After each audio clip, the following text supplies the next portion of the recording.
ladies and gentlemen, welcome to Bot Bash Cup here at the Folsom Street Foundry. Hope you guys are ready and excited for an exciting matchup of all the Antweight robots. I'm Miho, this is Andy, and we will be your casters for the night. Andy, what can we expect for the night? Miho, I'm so excited for tonight. We have all of the best one-pound fighting robots in the world here at the Folsom Street Foundry tonight. We are going to see a single elimination tournament of all of the best competitors. 2 minutes of action. If you can't disable your opponent, then it goes to the arena side judges. And Miho, it's looking to be shaping up to be quite the event.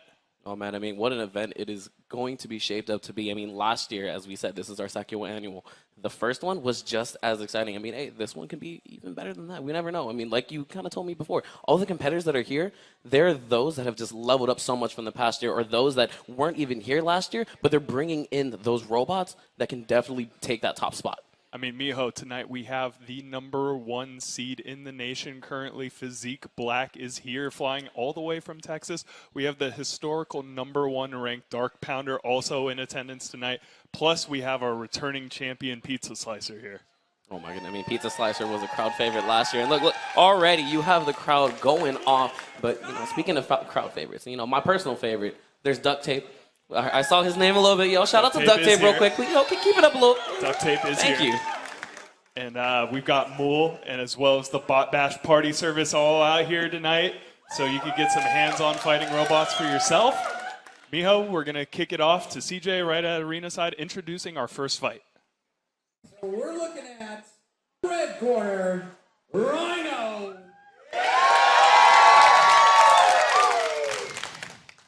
And in the blue corner, I got to read this correctly, Darth, Dado.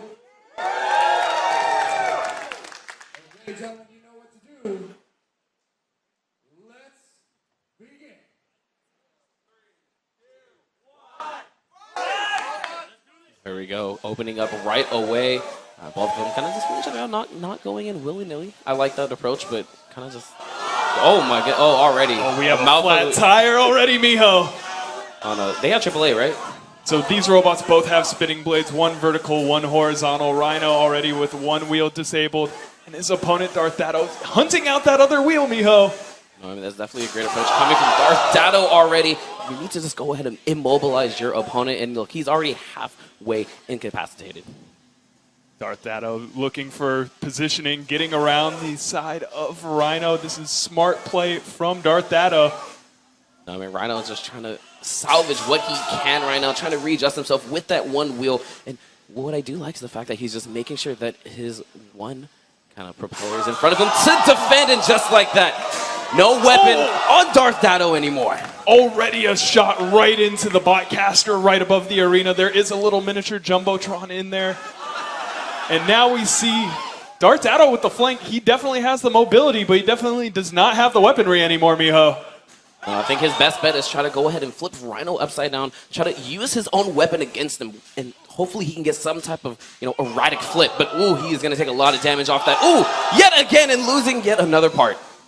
And wow, we already see how powerful that blade of Rhino is, getting in these huge shots, taking apart the Darth Dado. If only he had another leg to walk on, Miho. Honestly, I don't even think he needs that other leg. Like, honestly, I feel like he was like, you know what, I designed it just like this. I'm going to be immobile. If you cannot get around my blade, you're not going to get this W. I mean, Rhino's definitely looking like last year's top competitor, Gyrobot, out there using that blade to kind of give him an extra maneuverability in the arena. But the blade is done. The blade is done. No, but here we go, coming right back online. We only have 3, 2, 1, and this fight is over. No, exciting stuff. I mean, both the competitors just dancing around a little bit, showing off, but those are great shows, both of them.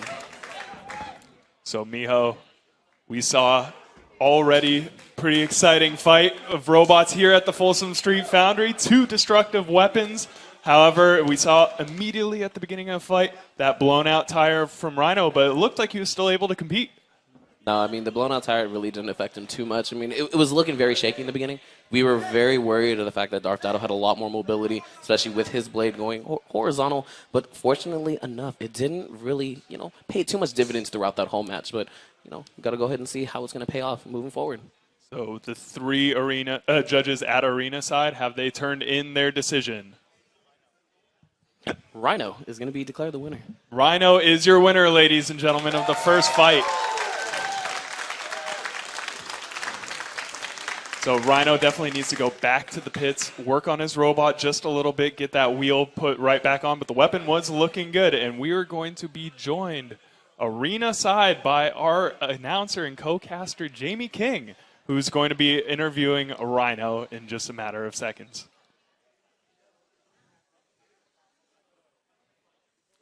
Okay, no worries. So, Rhino. Jamie gonna need a little more than a couple of seconds. So, we'll go ahead and talk about the match a little bit. But no, I mean, Rhino, he has to go ahead and talk to the pit crew, make sure that tire is gonna be just taking care of the engine, everything else looking completely fine. But the only other thing, maybe look at the blades, is because the blade did stop a couple of times when he took a lot of damage when Darth Dado just went straight into him. And we have him at arena side with Jamie King for the first interview of this tournament. A lot of skill to be able to break this bot down and then go and redo it again in a matter of minutes to put it out for another fighting day. Like, that's crazy skill to me. Well, not just that, but after a fight, your hands are shaking. I mean, this is an adrenaline rush to be a competitor in this sport. And this is a small bot, so fine motor skills are kind of key to fixing the thing. But you'll calm down and maybe a beer, and we'll go get back after it. So when something breakdowns like that in the middle of a heated battle, what do you do to try and ensure that you still win? Well, you just try to keep the weapon pointed towards the opponent, and you use the variable speed off of the weapon to be able to get a little bit more traction. And you have to know your bot, maneuver it around, and also just try to, like I said, keep the weapon there. All right, well, there are a lot of people here that have been return battlers. Is there anyone that you're terrified to revisit? Well, Russ and Dark Pounder are obviously really tough. Pizza Slicer as well. I like my chances, though. I have another bot, too, so looking forward to that. That one's going to be a lot better than this one. It took first in the last tournament, so I'm pretty happy with it. All right, best of luck to you and Rhino, and we'll see you later on, man. Thank you. Back to Andy and Miho. All right, guys, there you have it. Rhino talking a little bit about his victory there. So great stuff to him moving on through this bracket. And we are just prepping up for our next match. I mean, I see our two competitors already in the stage just, kind of warming up.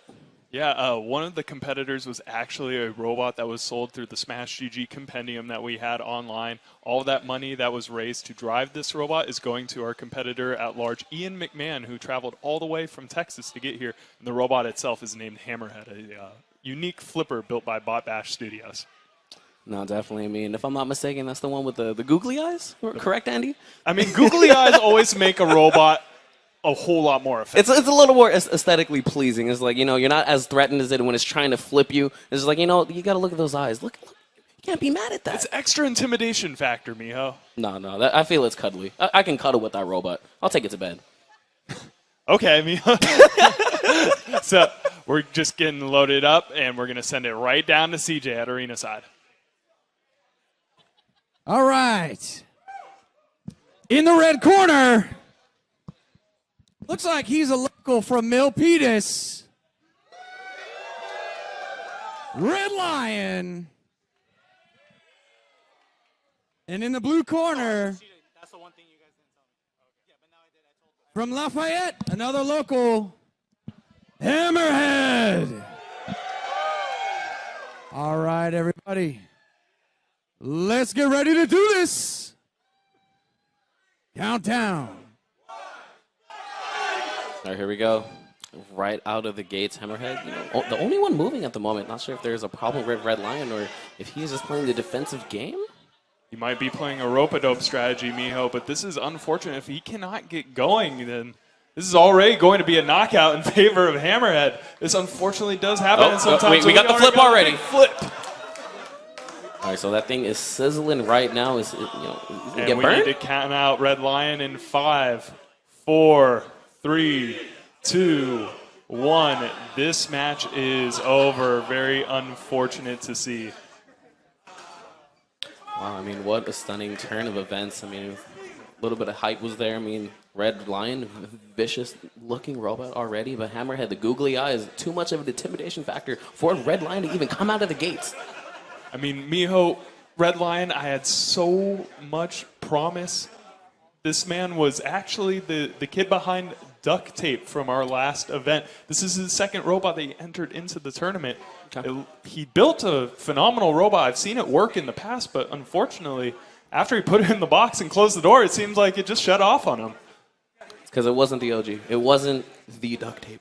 It wasn't the Duct Tape, but Duct Tape is still in the bracket. We're going to see Duct Tape a little bit later tonight. Hammerhead, though, even though it was a quick and easy win right there, an unfortunate one at that, it looks like Hammerhead's weapon proven to be effective. A little bit of a nimble drive and a good driver behind it. So. Yeah, no. I mean, shout out to the creator that ended up going ahead and designing this robot. Very effective strategy, just flipping over his opponents and getting a quick victory. Yeah, it was built by Zachary Lytle of Bot Bash Party Services. He built a lot of themed robots for his events. He brings these events not only for small child's parties, as well as corporate events, as well as doing convention centers. So if you're looking for a robot party to have on your own, contact Bot Bash. And so Hammerhead was the driver, actually is that named Pepe. He is from Mexico, flew in. He is a good friend of Bot Bash Party. So he was driving it for this event. So big round of applause to Pepe, able to get that win as these robots are getting pulled out of the arena right now. There we go. We are just going ahead and just cleaning up the stage before we prep up for the interview yet again. But like we said, you know, slated to be an exciting match. Hammerhead coming out with that W, and unfortunately Red Lion unable to really just show his stuff. Maybe in the Battle Royale, if I'm not mistaken, if all bots that end up losing, they can come back, correct? Yeah, towards the end of this event, we will be having a all-out robot rumble. All robots that are still alive will be able to compete and fight against each other all at once. We are now kicking it down to Jamie at Arena's side with our winner, Hammerhead and Pepe. All right, we have a winner, Pepe, with Hammerhead. How does that feel that you won? That was kind of a quick match. Yeah, it was a quick match, and it's actually my first fight, so it's very exciting. Do you kind of want a rematch where you actually get to battle? Because it's kind of unfortunate that you guys didn't get to really get into it. Yeah, if it's possible, yes, it was like he just didn't move, so it was not that fair. Although, to be honest, your bot is amazing, and I would say for the 1 pound weight limit, there's a lot going on here. How did you construct that to make it fit? Oh, this bot is of bot bash of Zach. He lent it to me to fight this night. I'm from Mexico, actually, so this is my first time in a fight, and I'm very excited to be here. Well, we're so happy you came, and luckily you didn't sustain too much damage. You'll be able to move on to another fight and hopefully do pretty well. Yep, let's see what happens. All right, we'll keep the fun rolling.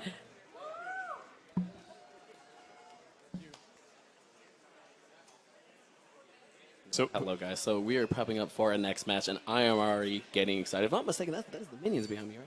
no, that is not. No. That's actually, we have Oh, I saw two bots. two Oh, no, it's a different one. It's a brand different new robots, both spinners. We have Collybot and Odium. These are newcomers to the Bot Bash arena.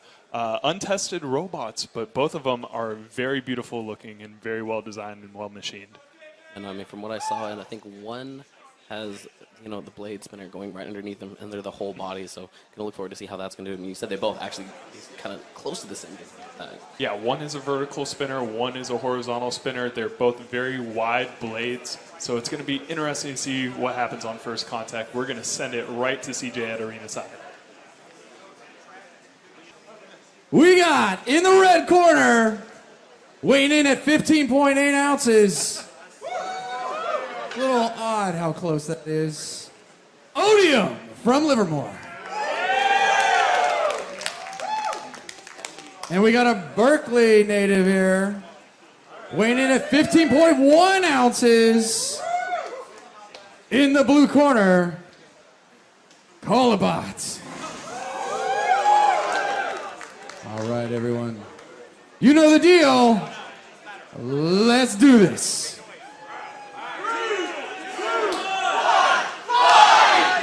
There is the mark. Collybot actually off the gates very early, and we have a collision right away. And Collybot is possibly down for the count already? It looks like he's having issues moving. He's built to be invertible, but will Odium's actually going to help him try to get going again, and Odium is ruthless. This robot's still able to move ever so gently across the arena floor, but if he can't get controlled translational movement for a number of seconds, he will be counted out. I mean, Odium still going and putting in some good damage, understanding the fact that Calibat can't really move too much. No, now he's completely on his side. That is a flat surface. I do not see him moving, but no, Odium comes in and hits him again. Odium is a ruthless competitor out here. He could be taking the win, but however, he still wants to compete. No, man, that is the heart of a true competitor. He's just like, yo, I'm not taking this easy win. I want to go in there. I want to go ahead and see and give the people what they want. These bots going at it. Already a minute down into the match, and Odium just keeps taking it to Calibot. Calibot, unfortunately, doing the thing as we've talked about, Miho. If you have a flat surface that you could get stuck on, it's guaranteed going to happen to you, and that is a tap out. Your winner is Odium.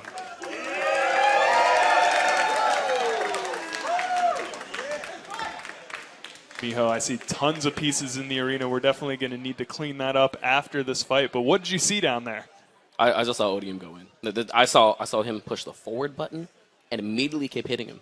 And unfortunate for Calibot, he was unable to really establish his own, because after the first collision that they ended up having, he flipped over, and like you already pointed out, Andy, he is basically a robot when, you know, he needs that space for him to go ahead and move, to keep that go-ahead center around him. Unfortunately, that wasn't the case. I mean, with these newcomer robots, it's kind of a toss-up of whether or not your robot will prove to be effective, but Odium, with that undercutting horizontal spinning blade, seems like he's a true competitor in this field of a bunch of robots out here. He might be one to look out for in this bracket, Miho. Yeah, no, I mean, additionally, Odium didn't really take too much damage. I mean, his blade, very effective, spinning right underneath him, and I do like the fact that he had a couple of ridges on the end there. It wasn't that there was just a constant blade continuously. It was the one spinner, then two ends on there, and additionally, they were actually curved. So that way he can actually get a hook on his opponents moving forward. Well, that's brilliant engineering. He actually built an asymmetrical blade right there. So it's a one-tooth spinner. Usually you'll see if you design a blade like that, they will tend to go out of balance and kind of flip themselves over. However, he has counterweights on the other side to keep it balanced. So great engineering from Odium right there. So, Miho. Fantastic stuff, but it looks like we are set to go. We're going to kick it over to Jamie for the interview. All right, we are here with David, who is controlling Odium, and that was a pretty intense battle. You did very well. They were saying that these were new designs. Did you take any risks with these designs, and do you feel comfortable with how it turned out? I mean, you never really know how something like this is going to work out. You try to just get there, you get an idea of what you want, then just try to get as close as you can. But, yeah, basically, you don't really know. So I'm assuming you guys all know each other very well, as I've heard. And so are there any challengers tonight that you're not really looking forward to going against, or people that you're really, happy to hope to meet up? Yeah, so Ian McMahon from Physique Black. I'm not really looking forward to meeting him in the ring at all. But he and I are good friends, and so whatever happens, happens. And that's the best part of it, right? We're battling, and it's competitive. But at the end of the day, we're all good friends. We make good stuff together, we battle together, and it's a great time. Well, best of luck to you, my friend. David, have a great rest of the night.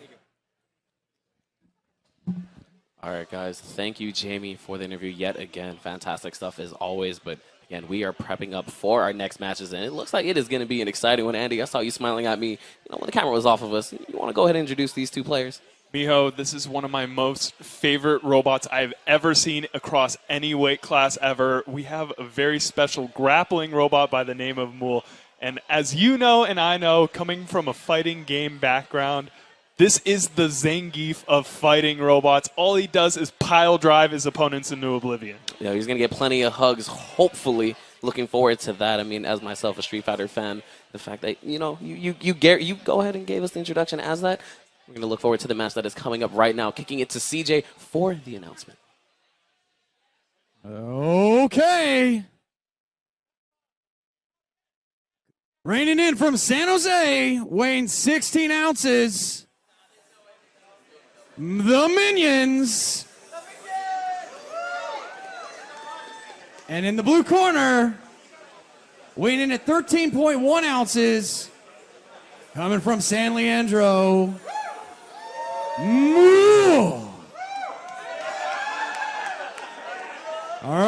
everybody. Looks like they're ready. Let's do this. And here we go. I mean, really, right off the bat, I feel like this is actually going to be quite difficult for Mole trying to get at the minions because these are two bots.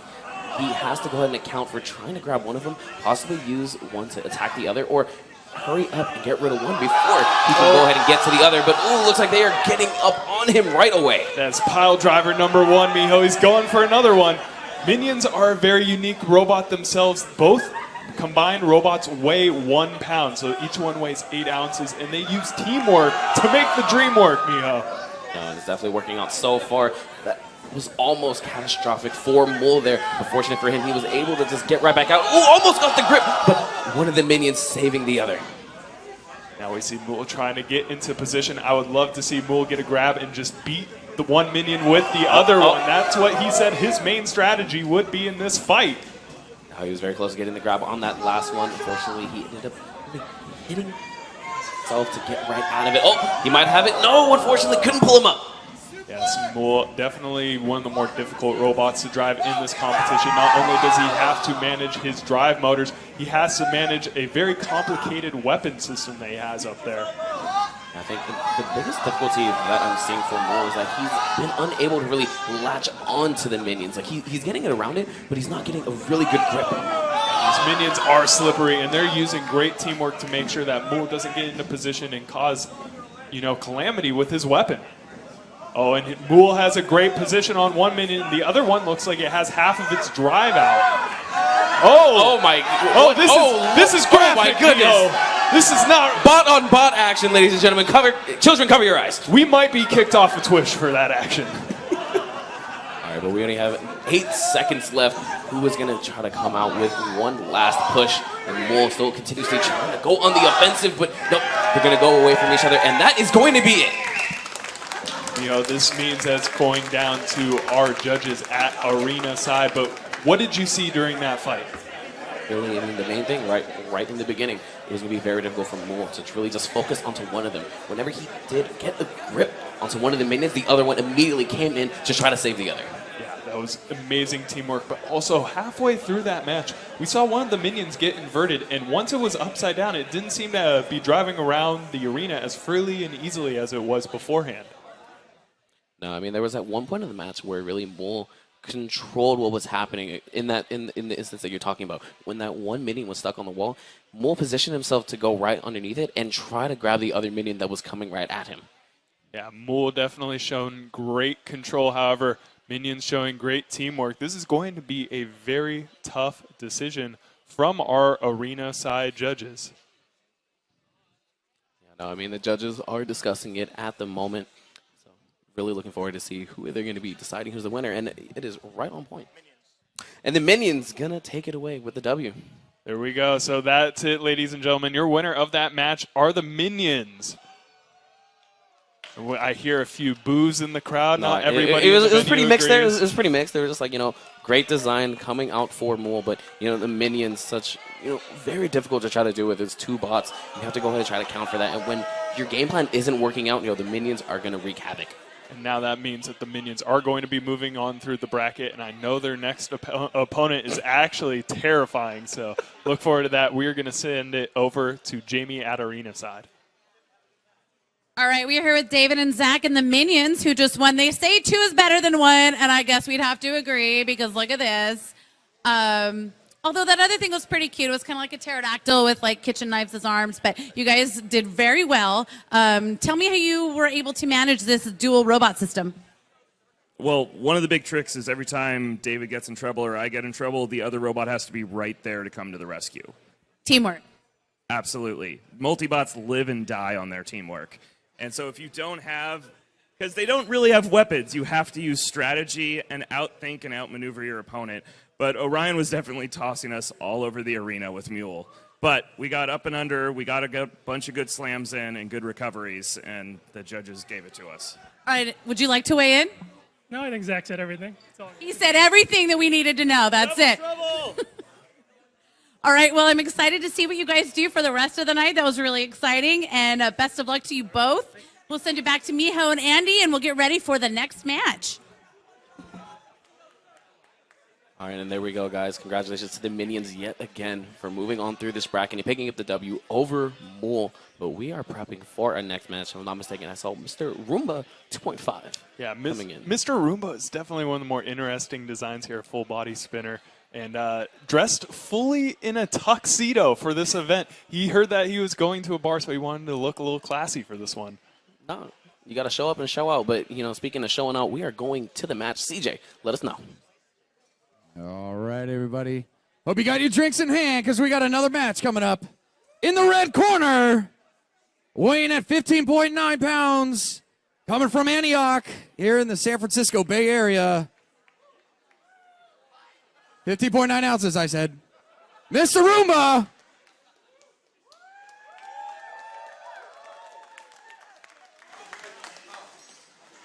And in the blue corner, weighing in at 15.5 ounces, from San Leandro, Batbot.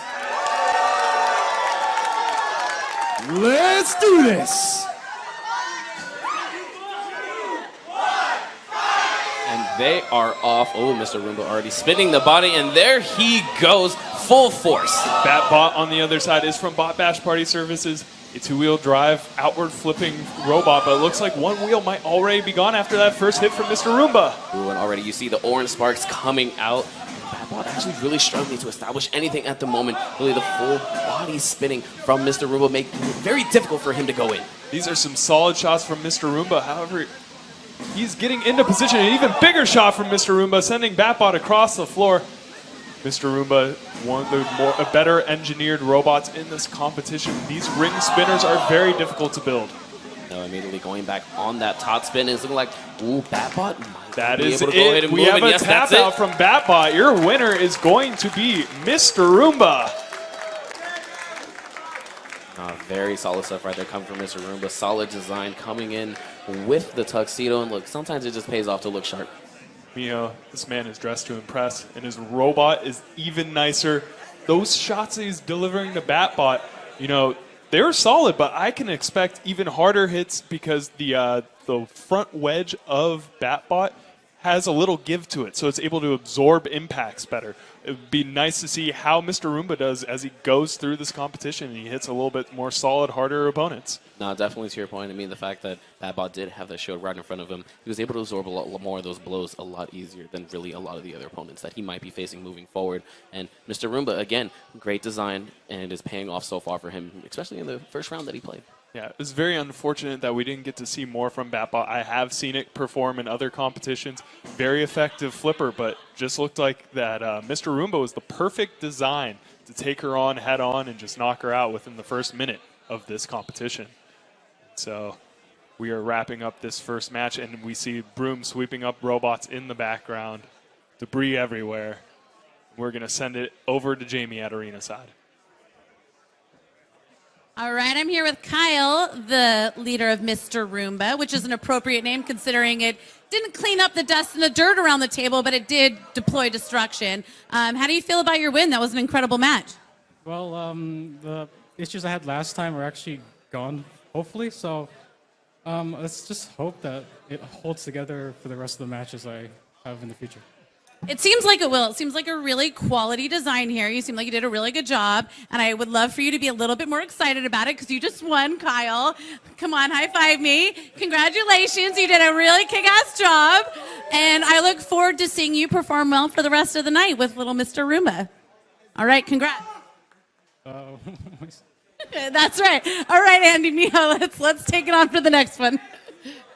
Again, good stuff to Mr. Roomba, taking the W there and moving on through this bracket. You know what, Miho? That's quiet confidence right there. That's He didn't good. need to say any more. He let his robot speak for him. I'm sitting here and I'm intimidated. He's not showing any emotion. He was like, no, look, I know I got the W, but I'm very concerned of how I'm going to be doing moving forward. He's looking at the gold. He's not looking at that next match. He's not trying to take third. He's not trying to take second. He's looking at the gold. I don't know what better way to show up with your tuxedo than with a gold-plated jewelry around your neck, Miho. That gold medal that he's going for.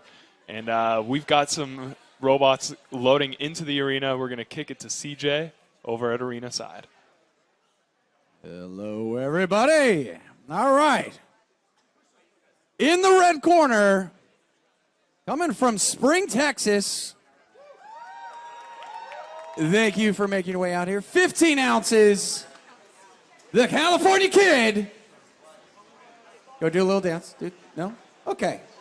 In the blue corner, a local person. 15.8 ounces from Lafayette.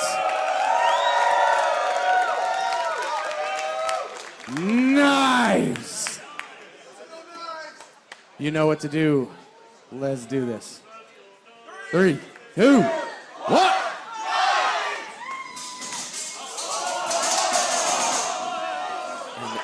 You know, that spinner actually not helping him too much, kind of deflecting some of these blows at the moment, but Knives just going immediately straight in underneath.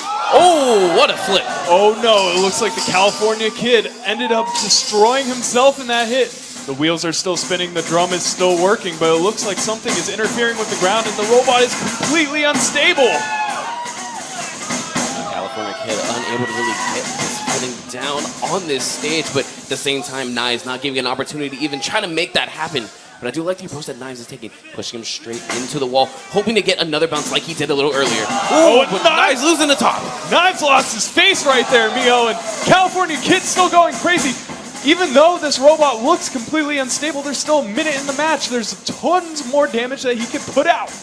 I mean, unorthodox is a style as well. You do not need to be conventional. Take away these W's, and what a big blow coming from both of these bots. And Knives, aptly named for those pointy wedges on the Oh my goodness. Actually was designed to be able to take the blow from a drum like that. But Andy, his battery's sticking out right now. Is he going to be able to avoid it? Look at this California Kid going straight to it. That is a tap out. Your winner is the California Kid. No, phenomenal turnaround there coming up from California Kid. Knives was looking like he was in the driver's seat the whole time, especially off of that first flip, as we saw. Such a big blow, but right there, when it mattered, that battery sticking out, threatened he was just going to end this bot's life, had to get the tap out in. That was a very impressive performance from Knives, however. Proving those pointy wedges on the front of it, very effective at countering that drum weapon from the California Kid, able to shove his opponent around the arena. And it looked like the fight was in his favor, but then piece by piece he came apart, Miho. Nah, I mean, first was the face, first was everything else. So, interesting tidbit, Miho. The California Kid was actually made by yours truly.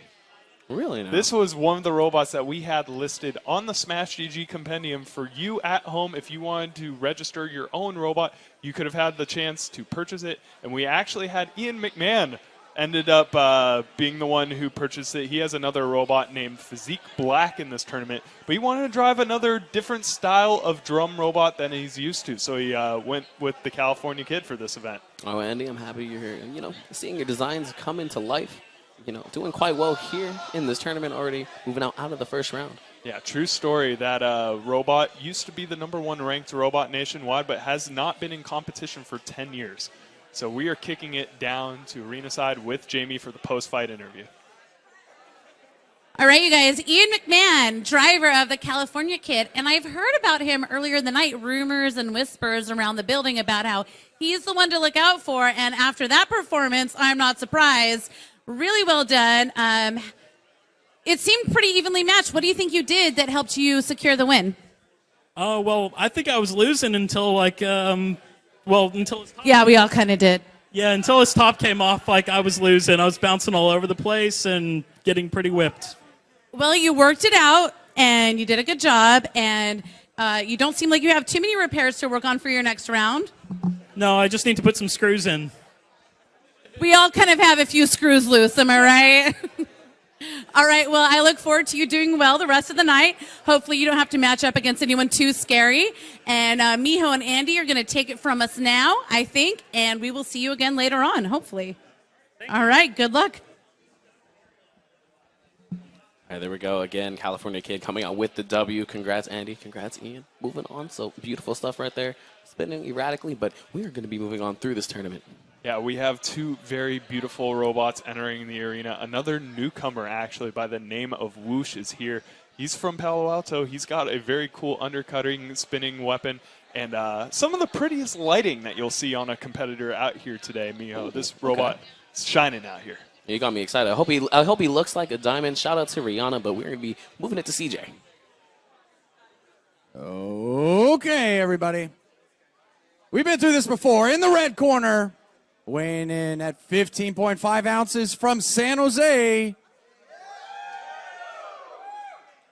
all defense. No dance. Come on, dance. Do it. Come on. Blue corner, weighing in at 15.8 ounces from Palo Alto,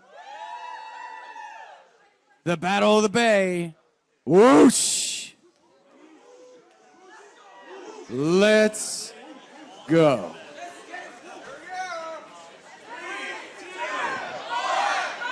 And they are off. Here we go. All defense coming in very aggressively in the beginning. He has defense in his name, but offense is the name of the game right now. Unfortunately, right there, it looks like that small hit might have been all that it took to take out Whoosh. Like I said, he is a newcomer. This might be a kink that he has in his robot that he needed to have worked out, and this is so unfortunate to see, Miho. And he's slapping him with the paddle. This is mad disrespect, Miho. Oh, no. He's been a bad robot. That's all I got to say. And that is it. This match is over.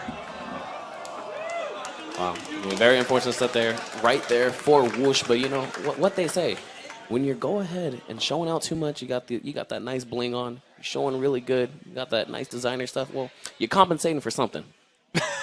And Miho, it's very unfortunate to see this thing happen. But like you said, it looks like he was all style. Unfortunately, very little substance in his first tournament. However, that is a very beautifully engineered robot. Once he figures out the kinks inside of it, I'm sure it's going to be a tough competitor. That weapon looked vicious. And I know he'll be back later tonight for the Rumble with all of the robots in the arena duking it out for a last chance at their own stake at victory. No, definitely. I mean, all defense, kicking it off. Good stuff to him. Like I said earlier, coming in with all that offense to take the W.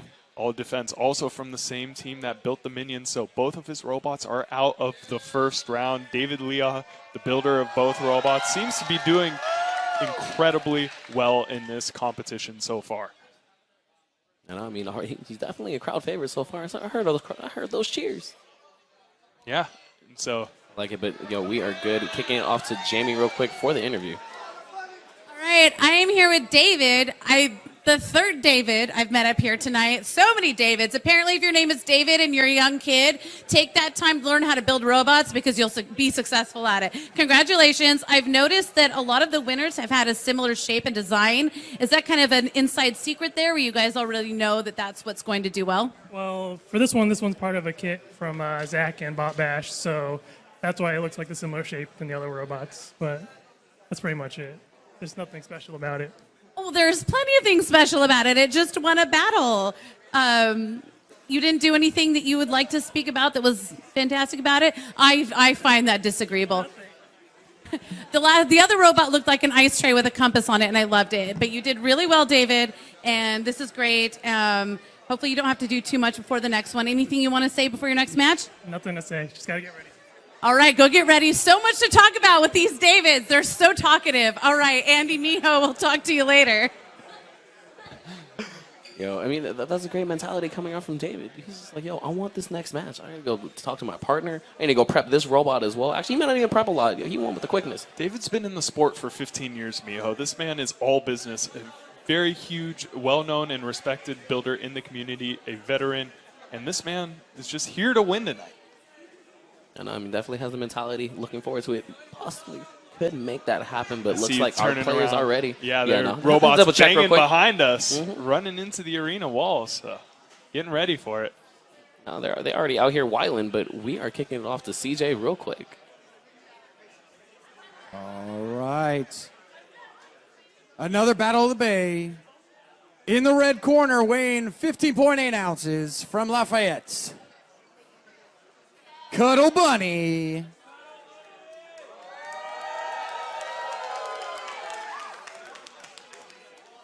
And in the blue corner, from my hometown, Redwood City, weighing in at 15 ounces, Shambles. Let's do this, Shambles. No favoritism.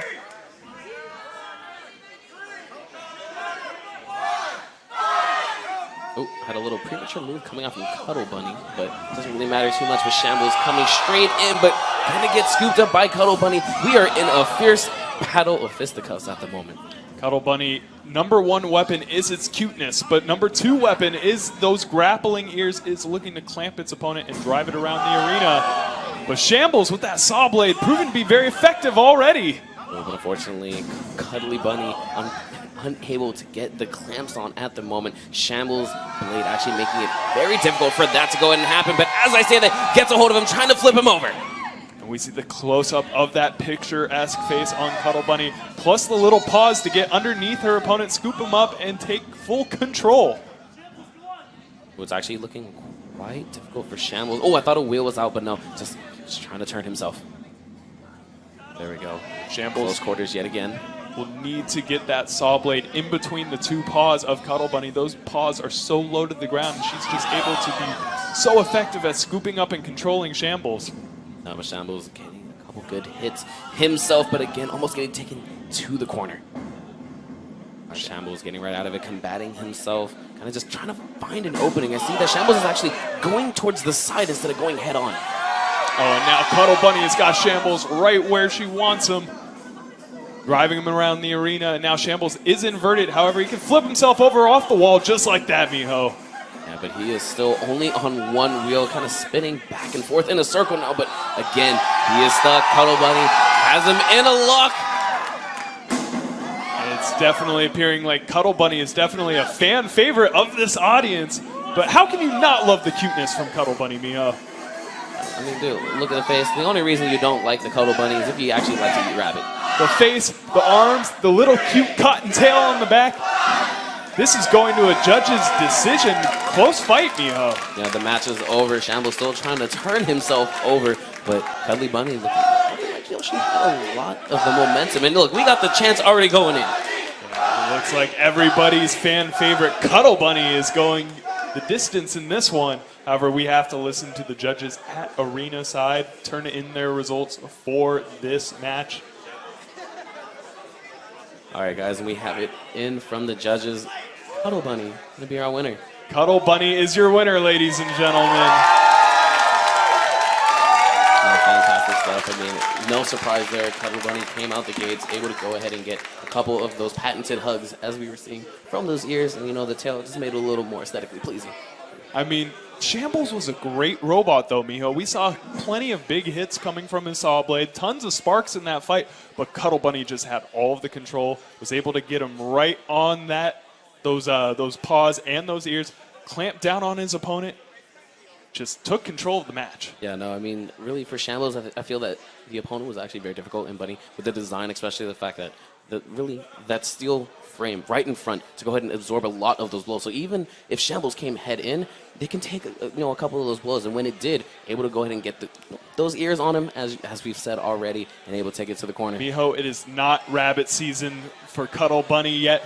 This robot is moving on in the competition, but she is facing the historical #1 ranked Dark Pounder next round. So look forward to that, Miho.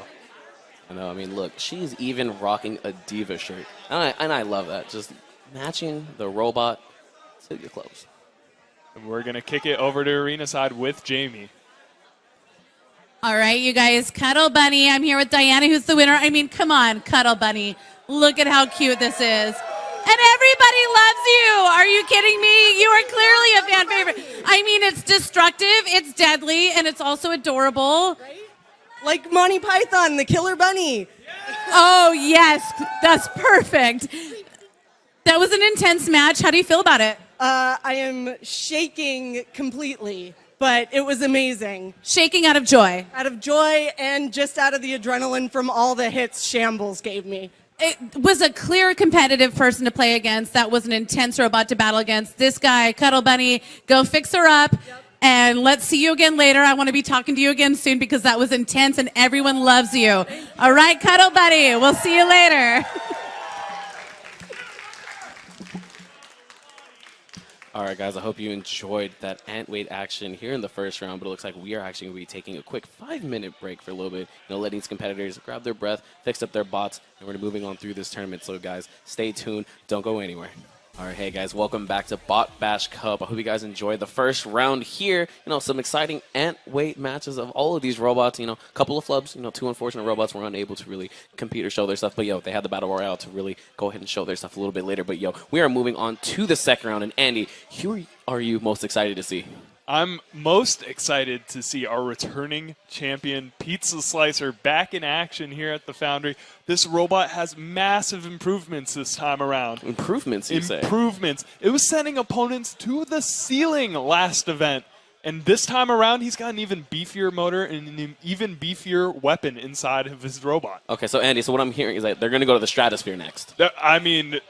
I'm not even sure the ceiling can contain him at this point. All right, so everyone in the front row take, 5 steps back just in case.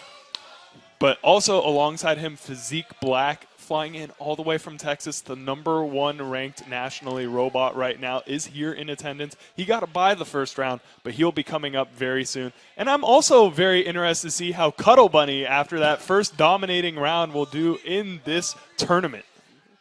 No, Cuddle Bunny had a very dominant really first round there, able to really go ahead and just clutch it out. Even though it wasn't looking a little bad right there, but able to go ahead and move on. But no, like you said, Pizza Slicer is going to be fun to see.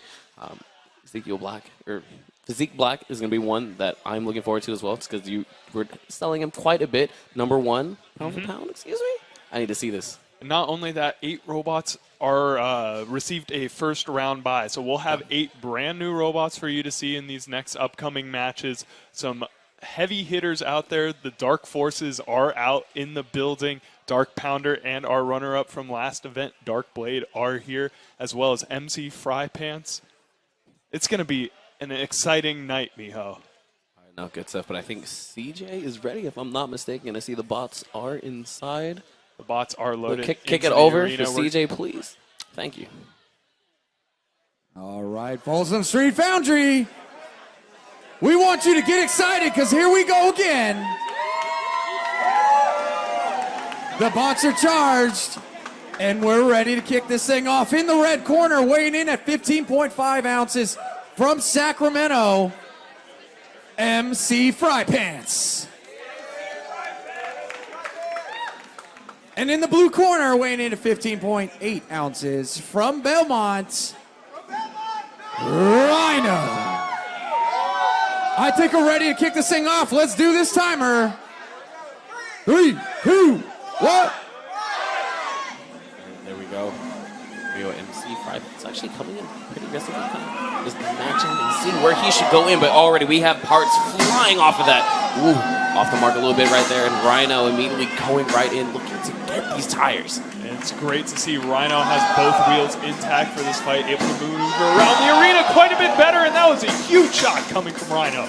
Already being able to really move as he wasn't able in that first round. Already paying a lot of dividends, and like I said, still targeting these wheels to really try and take out of MC Fry Pants. Ooh, but running into the wall. Not going to take too much damage there. MC Fry Pants already with half a flat tire. We hope he has a spare. He's riding on rims almost at this point, Miho. The sparks are already flying. He needs to go ahead and try to get himself out of this situation, but it is not looking safe already. And look at that, the tires, the scraps, everything is just flying. Rhino's dealing more big damage. However, we're only halfway through this fight. Will MC Fry Pants be able to hang on? MC Fry Pants is still able to move even with these messed up tires. But look, speaking of tires, Rhino actually losing one yet again. MC Fry Pants, this is his opportunity to get back in the fight. He has the maneuverability. Can he get around to the side of Rhino and deliver a huge shot with his own drum? All right, so I actually do like the MC Fry Pants immediately going after the tire yet again, making sure it is not going to pay any type of dividends throughout this. Kind of just going to this kind of neutral state at the time, and it is kind of difficult for MC Fry Pants to line up and deliver a nice blow. But MC Fry Pants has an amazing weapon on the front of him. However, Rhino just has that incredible reach advantage that's been paying off for him so much, but now Rhino on his back. This is MC Fry Pants' time to capitalize. With 9 seconds left, he has to make it count right now. MC Fry Pants going around to the back, getting huge shots in on Rhino. Will that be enough to steal this match back? That is it. Your match is over. I know this going to time, and to our judges, hopefully that last-ditch effort from NC Frypan's going to go ahead and possibly propel him to the winner spot. Unfortunately for him, when he put him into the corner, he was hoping for some type of launch up. Instead, and actually good for Rhino, he ended up just stopping.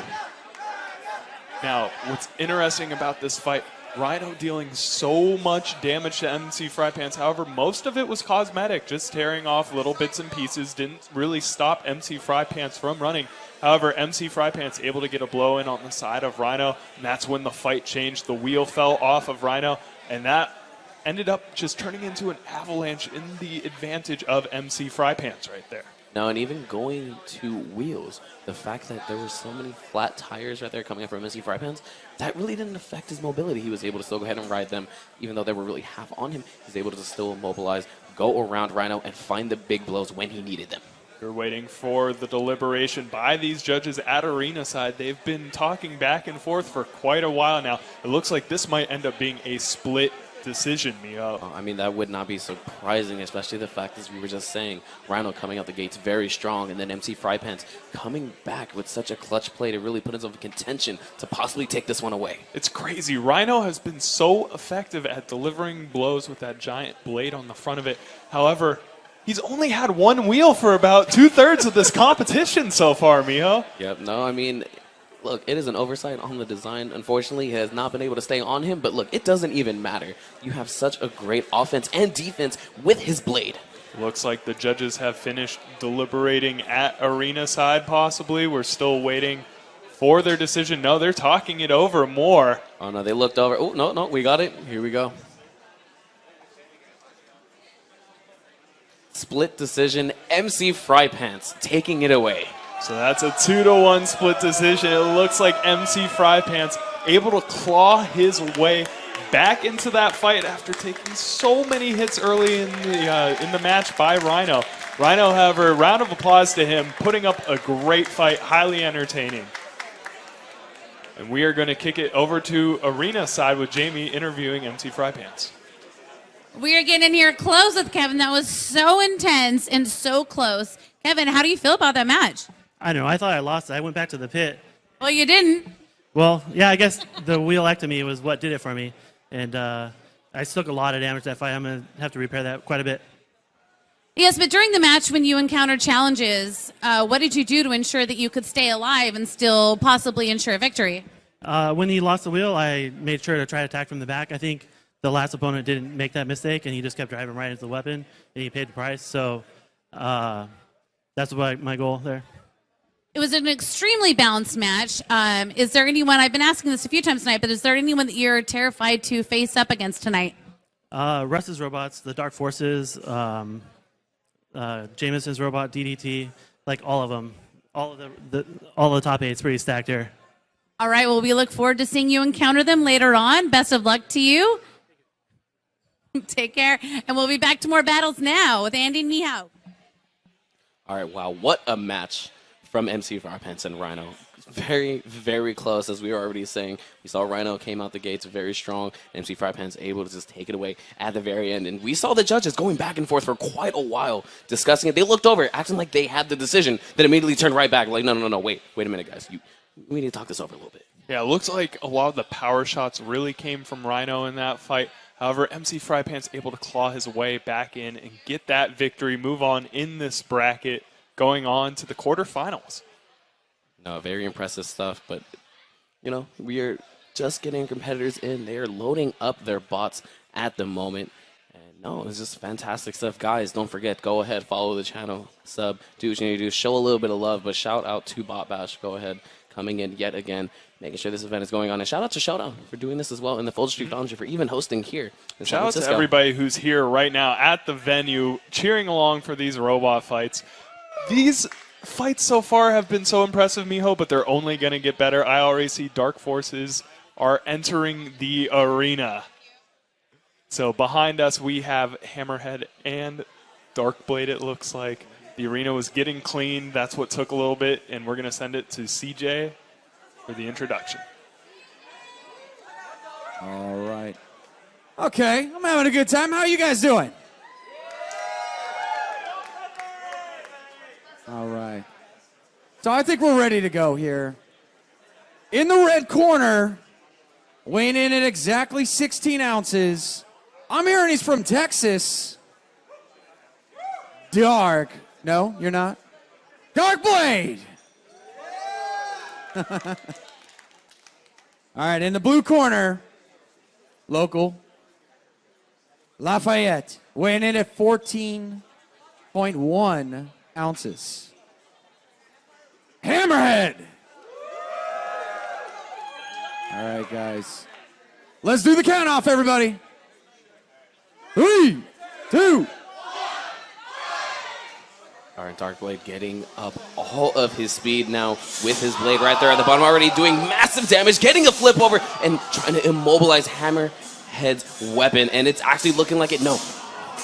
Oh, he got a wheel. Oh no, Hammerhead is being torn to pieces, Miho. He's only got one wheel left. Half of a face. One fin is completely mangled.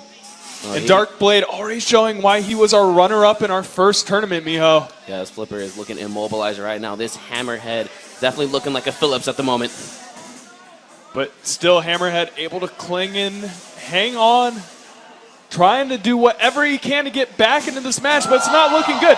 Dark Blade going flying off that shot, but it doesn't look like any damage was done to Dark Blade. It's looking like all the damage is being put onto Hammerhead, but even after all of those flips, Dark Blade still spinning. That is it. That's a complete wheelectomy. Hammerhead has no motion. Your winner is going to be Dark Blade. Very impressive stuff coming up from Dark Blade within a minute, taking out his opponent. And like you said, no, what a horrible sight to see, Miho. There's nothing left of Hammerhead at all. Hammerhead got beat up. I'm sorry. Okay, got to go back to the shop, get fixed up a little bit. I'd actually be very surprised if he comes back to the Battle Royale.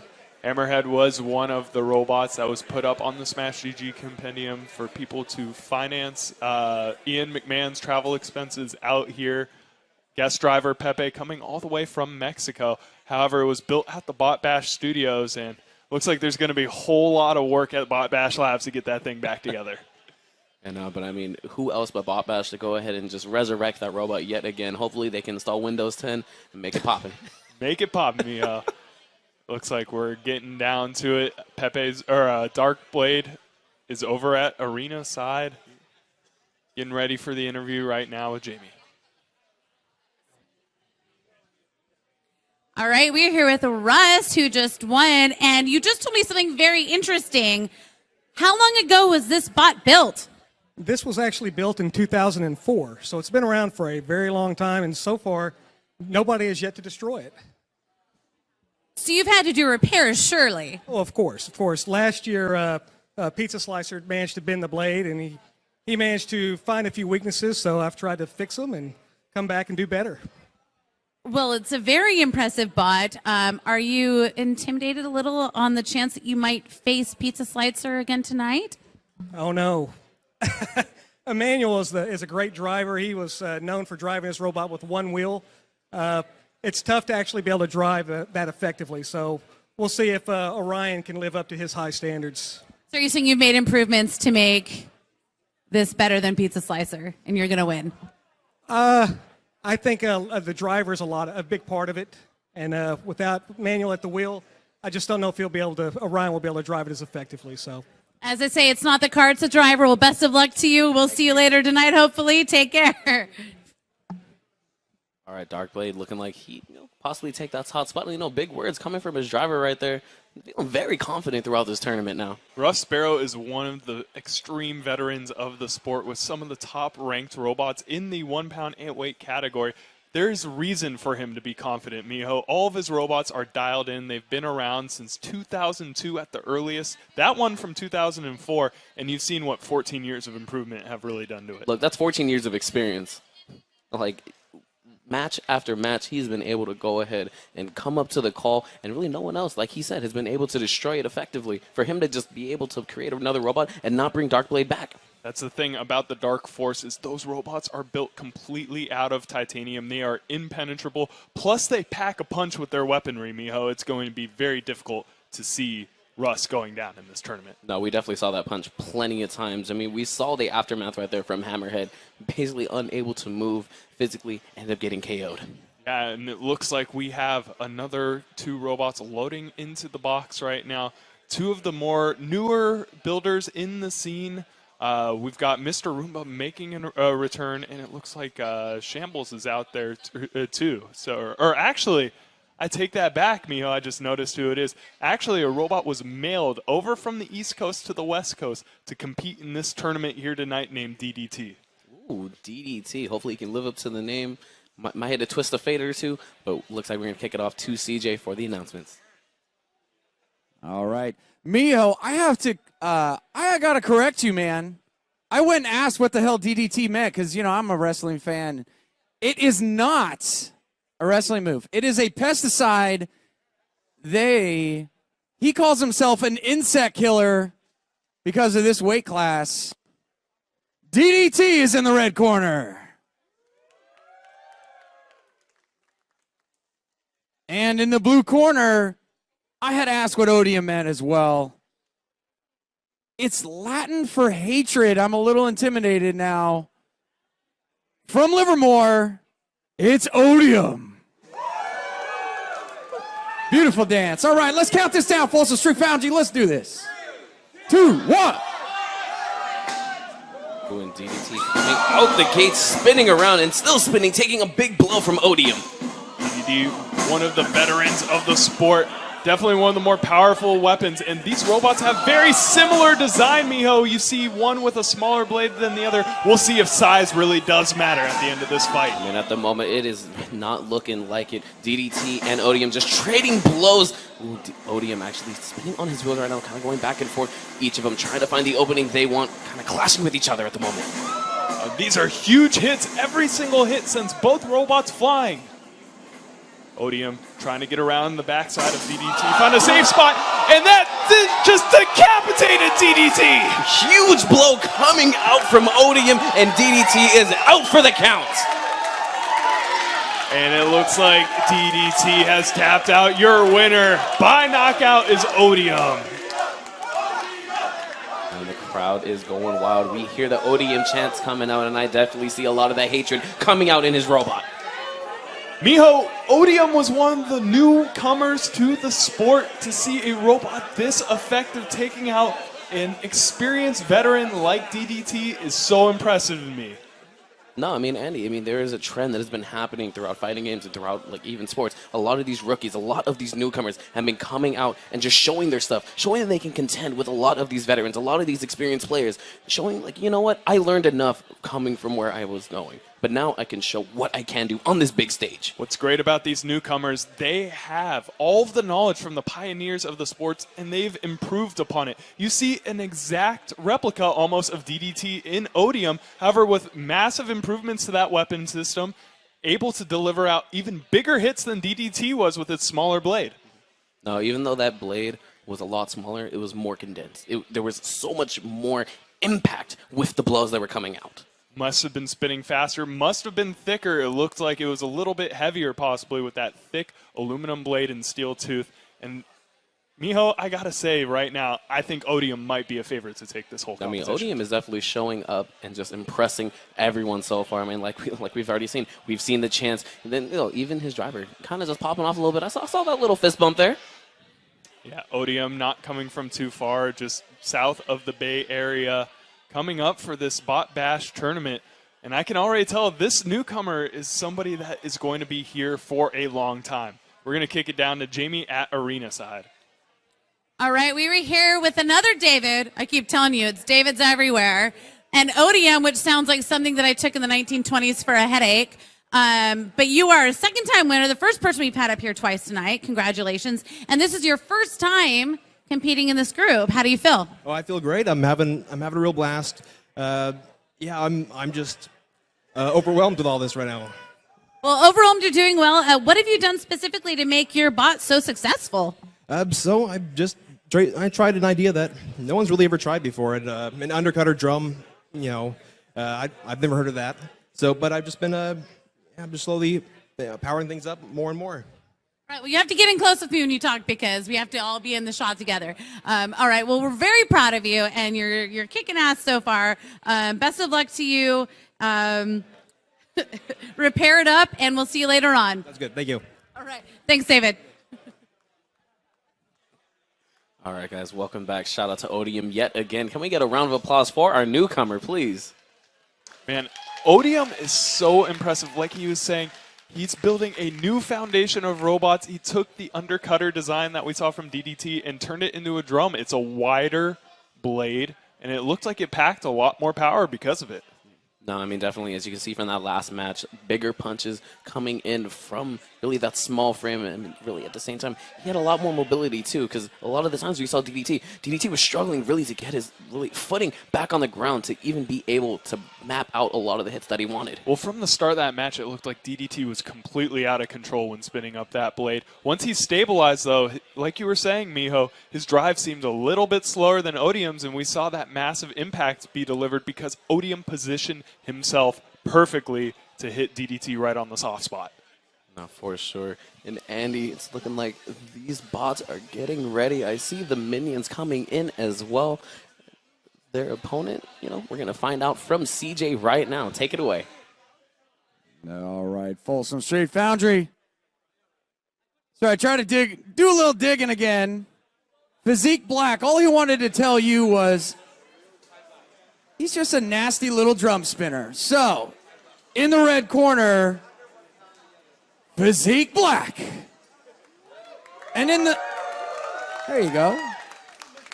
And in the blue corner, I asked them what they wanted me to say, and they said, we developed these bots for kids.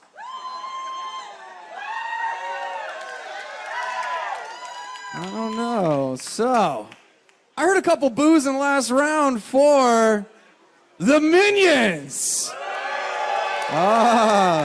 Little bit more love this time around. Let's do this, guys. Let's count it out. 3, 2. All right, here we go. The minions kind of spreading out already, trying to find their opening, kind of go for it. Really that spear attack, go from one end to another to capitalize on the fact that they have the numbers advantage. Minions, though, they need to play this perfect. Like I was telling you earlier, Miho, Physique Black is the current #1 ranked robot in this weight category, and you see why already. That blade is so powerful. He's gyroscoping around it, doing a dance around the arena. No, and also really doing that dance is actually very effective, making sure that really the mobility is making it difficult for the minions to go ahead and get that spear attack, as I mentioned before, and already the blows coming out.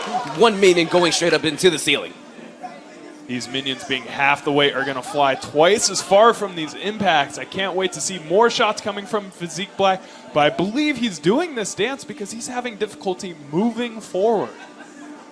I mean, moving in a circle is just enough movement for himself. But again, look at that. The minions do have to be careful, trying to avoid the blade. But regardless of that, Physique Black still able to do what he needs to do. As you see, when he pivots forward, it looks like the right side tire is not in full effect. However, that weapon still definitely in full effect, causing sparks to the minions. Yeah, causing some big damage at the moment. One of them might be able going flying. Yep, ends up flipping over one minion. And the minions assisting each other, flipping themselves back over. That's teamwork, Miho. I mean, teamwork definitely the strategy that they need. We heard their drivers a little bit earlier that without the teamwork, they would not be as effective as they are. And we've seen Physique Black not able to get that right side drive motor going. However, the few hits they did land on minions sent them flying. And really, that was the risk that the minions had to play around. I mean, fortunately for Physique Black, he was able to land a lot of those big blows because his blade was functional. Unfortunately, that right wheel wasn't. So this is actually going to be very interesting for the judges to try to score this. Yeah, it's very close. It looks like Physique Black wasn't able to get that right side going before the match even started, so it's going to be difficult in the judges' minds to figure out where the damage came from in this match. However, Physique Black able to do a little bit of damage to the minions, however, mostly cosmetic. No, I mean, really, the main highlight from this match was that one flip at the end, right there from Physique Black. The minions using his own blade against him, landing themselves a nice blow. Minions definitely have two of the best drivers in the sport in Zachary Lytle and David Leah, veterans of this sport for more than 15 years. Indeed, they showed proper control of this match, but it's up to the minds of the judges on who the winner is. And we have it coming in right now. And guys, we have ourselves a split decision for the Minions. So Minions taking that match 2-1 on the judges' scorecard. Miho, do you agree? It's not surprising. I mean, although Physique Black was able to land a couple of those big blows, unfortunately, being unable to move as he wanted, only really doing a circular motion, it really hindered him from getting anything else really going. But the Minions landing that big blow, as I stated, and really showing off that teamwork yet again. And that's a huge upset in this tournament. The #1 ranked robot nationwide has already been knocked out, and we have the winners, Minions, at arena side with Jamie. All right, you guys. David and Zach. Yes! Multi-bots! Multi-bots. All right. This is the second time we've had you guys up here. Congratulations. We are getting booed way a lot more. Oh, you're getting booed? Of course. We need to rename them as peanut butter and jelly, because who could hate peanut butter and jelly? That's true. Change the name. I'm just going to let you two talk amongst yourselves because you're hilarious.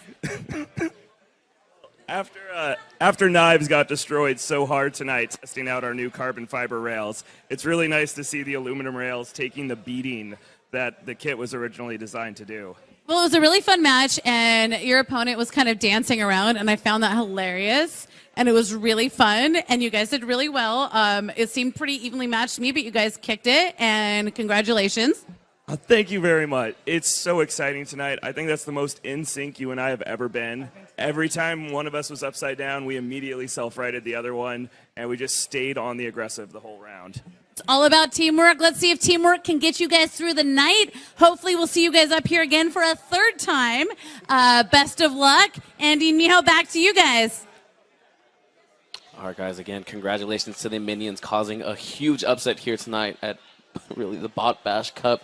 I mean, highly unexpected, but hey, nonetheless, the tournament has to go on. They're going to take that W, moving on through this bracket. If I'm not mistaken, moving to winner semis. Yeah, and I'm excited to see the Minions. However, I think their next round opponent might be Darkblade, who is just tearing every single opponent up in this arena so far, getting second place last year at the Robot Fight Night that we hosted, and this year already looking like a favorite. No, I mean, the Minions, the teamwork, like I said earlier, working so well for them and already showing it in full display. Miho, we have a vicious fight lining up right behind me. The Mr. Fancy himself, Mr. Roomba, has entered the arena, and I've seen Cyclone, the opposite version of Rhino, the horizontal spinner version of Rhino, a robot that we saw earlier in this tournament, get upset. However, Cyclone, very efficient. At a local tournament recently, took first. So this is a tried, true, and tested robot out here. Looks like the competitors are ready. Let's send it over to CJ. All right. Okay, everybody. So I asked a little bit about Cyclone in the red corner. He said he modeled his bot. It's inspired by Tombstone. So let's wish him best of luck here. He's from Belmont, California. And in the blue corner from Antioch, I asked him, the driver, what did Mr. Roomba mean to him? And he said, after I'm done with him, you got to vacuum him off the floor. Them's fighting words, boys and girls. Let's see if he can live up to their name, both their names. We're ready to do this, crowd. Let's go. Count it down. Let's see if Mr. Roomba's words are going to go. Both of these robots are spinning in the same direction. We're going to have a massive impact when they collide. And just as you said, Andy, one massive blow. Here comes the Cyclone. No. Oh, yes. There we go. Cyclone just turning right into Mr. Roomba. Mr. Roomba getting his speed up yet again, but having a little difficulty turning himself around. And yes, flashing back and forth. Mr. Roomba looking like a hockey puck out there. Now getting a solid shot on the backside of Cyclone. It looks like Cyclone inherited his wheel issues from his brother Rhino. The left side already mangled by Mr. Roomba's spinner. Unfortunately for him, he's still able to turn left and right, but unfortunately he's unable to really land those devastating blows with any velocity. Mr. Roomba with that clean tuxedo coming in with another shot. Mr. Roomba definitely dressed to impress tonight, Miho. Mr. Roomba's strategy so far, he's just going around the blade, trying to land those wheel shots as we saw already. He sees his weak point and he's just trying to capitalize. Cyclone having issues with that drive already, however, taking a big shot, flipping over. Will that actually, it looks like it's bringing it back to life, Miho. Yeah, actually, the flip helping out Cyclone quite a bit. Mr. Roomba still backing up, trying to find an opening yet again. Yep, the mobility paying so much dividends so far. Cyclone really struggling to get anything going. And with that limp on its walk, it's looking like me after my knee surgery, Miho. I mean, unfortunately for Cyclone, he has no crutches. Still trying to make this go, and we see a couple more parts just flying right now.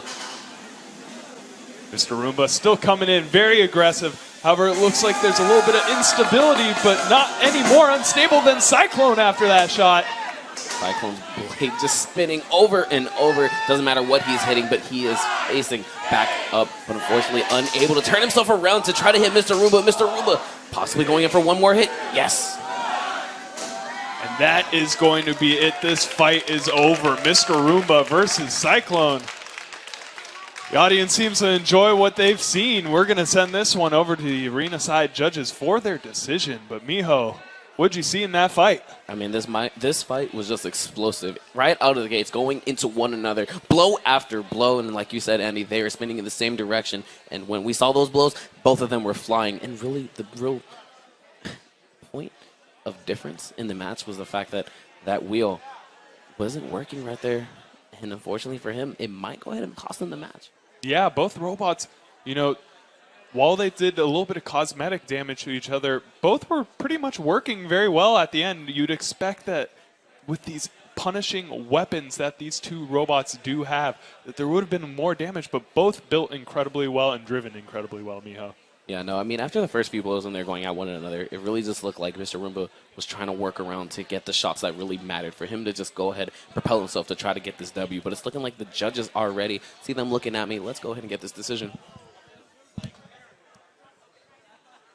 All right, so we have a unanimous decision for Mr. Roomba taking the W, moving on through this bracket. Mr. Roomba is your winner, ladies and gentlemen. And after those fighting words from him coming out saying that they need a Roomba to clean up the arena after his fight, living up to his words, Miho. I mean, usually those words do backfire, but for him, he was able to show his moves, strut his stuff, and look, he is still looking fly. And he's about to walk up here to this interview looking just not a blemish on his tuxedo. Can you believe that? 2 fights into this tournament, and this man is still going on to the winners quarterfinals, Miho. Yep. Fantastic stuff right there. And, you know, if I'm not mistaken, it is Kyle that is coming up. Hopefully he has a couple more words than his first round win. Man, a few words, but all of those words, nothing but trash talk, Miho. Let's hear in from Jamie at arena side. All right, we are here with Kyle, the leader of Roomba, who has come to a second win tonight. Are you not excited? Obviously you're excited. That's a stupid question, but how do you feel? That's very exciting. Well, I'm happy I won. I kind of cracked the ring on here, but luckily I made a lot of spares, so I think I should get it replaced, and I think I should be good to go. Well, and it sustained way less damage than a lot of these other guys. You could say the Roomba has really cleaned up.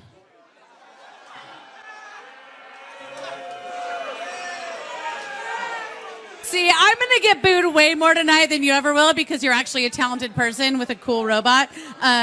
We're really looking forward to what you'll do with the rest of the night because this has been incredible, and you have a really cool design here. Kyle, you're awesome. Thank you for putting up with me. I appreciate you. Best of luck to you. Shake my hand. You have to do it on camera in front of everybody. It's great. Kyle, you're wonderful. Look at this. All right. All right, we'll be moving on. Back to Andy and Miho. And we'll watch the next match right now. It'll be great, you guys. All right, guys. Looking like I might need to go ahead and get myself a swipper to mop up that Roomba joke. You know? Oh, man. So Mr. Roomba, apparently the tux is clean, but the bling of the ring is gone. He said that he has plenty of repairs that he has to make in the pits. It looks like one of the teeth on that ring that he uses to hit his opponents with actually managed to break within that match. Some big damage that just looked very minor at the time. No, and I mean, like, the designers, the drivers, they know they're robots. They know what they can and cannot take. And immediately, Kyle was just like, okay, look, I'm missing this tooth. I need to fix this. If I'm going to go ahead and try to upset a couple more people to take the gold, and that's the biggest mentality for him. He's looking ahead. He's not looking at the match in head. Really, that's in place. He's like, I'm looking for this gold. I want to move on. You've got to, Miho. You've got to exude that confidence if you want to win in a sport in which one minor mistake could cost your life at any moment. It looks like we have the next two robots loaded up in the arena. Let's send it over to CJ. Okay. So, per the trend here, I had to do a little correction, too, from Oshoga, Washington. Weighing in at 16 ounces, I had to ask what Dark Pounder, what the robot, what he's going for there. And he said, this is a killing wedge because it kills other wedges. He's looking to take it in the red corner, Dark Pounder. Eric. There you go. And in the blue corner, I'm hearing a crowd favorite here from Lafayette. The cute little robot that specializes in bunny suplexes. We're looking at Cuddle Bunny.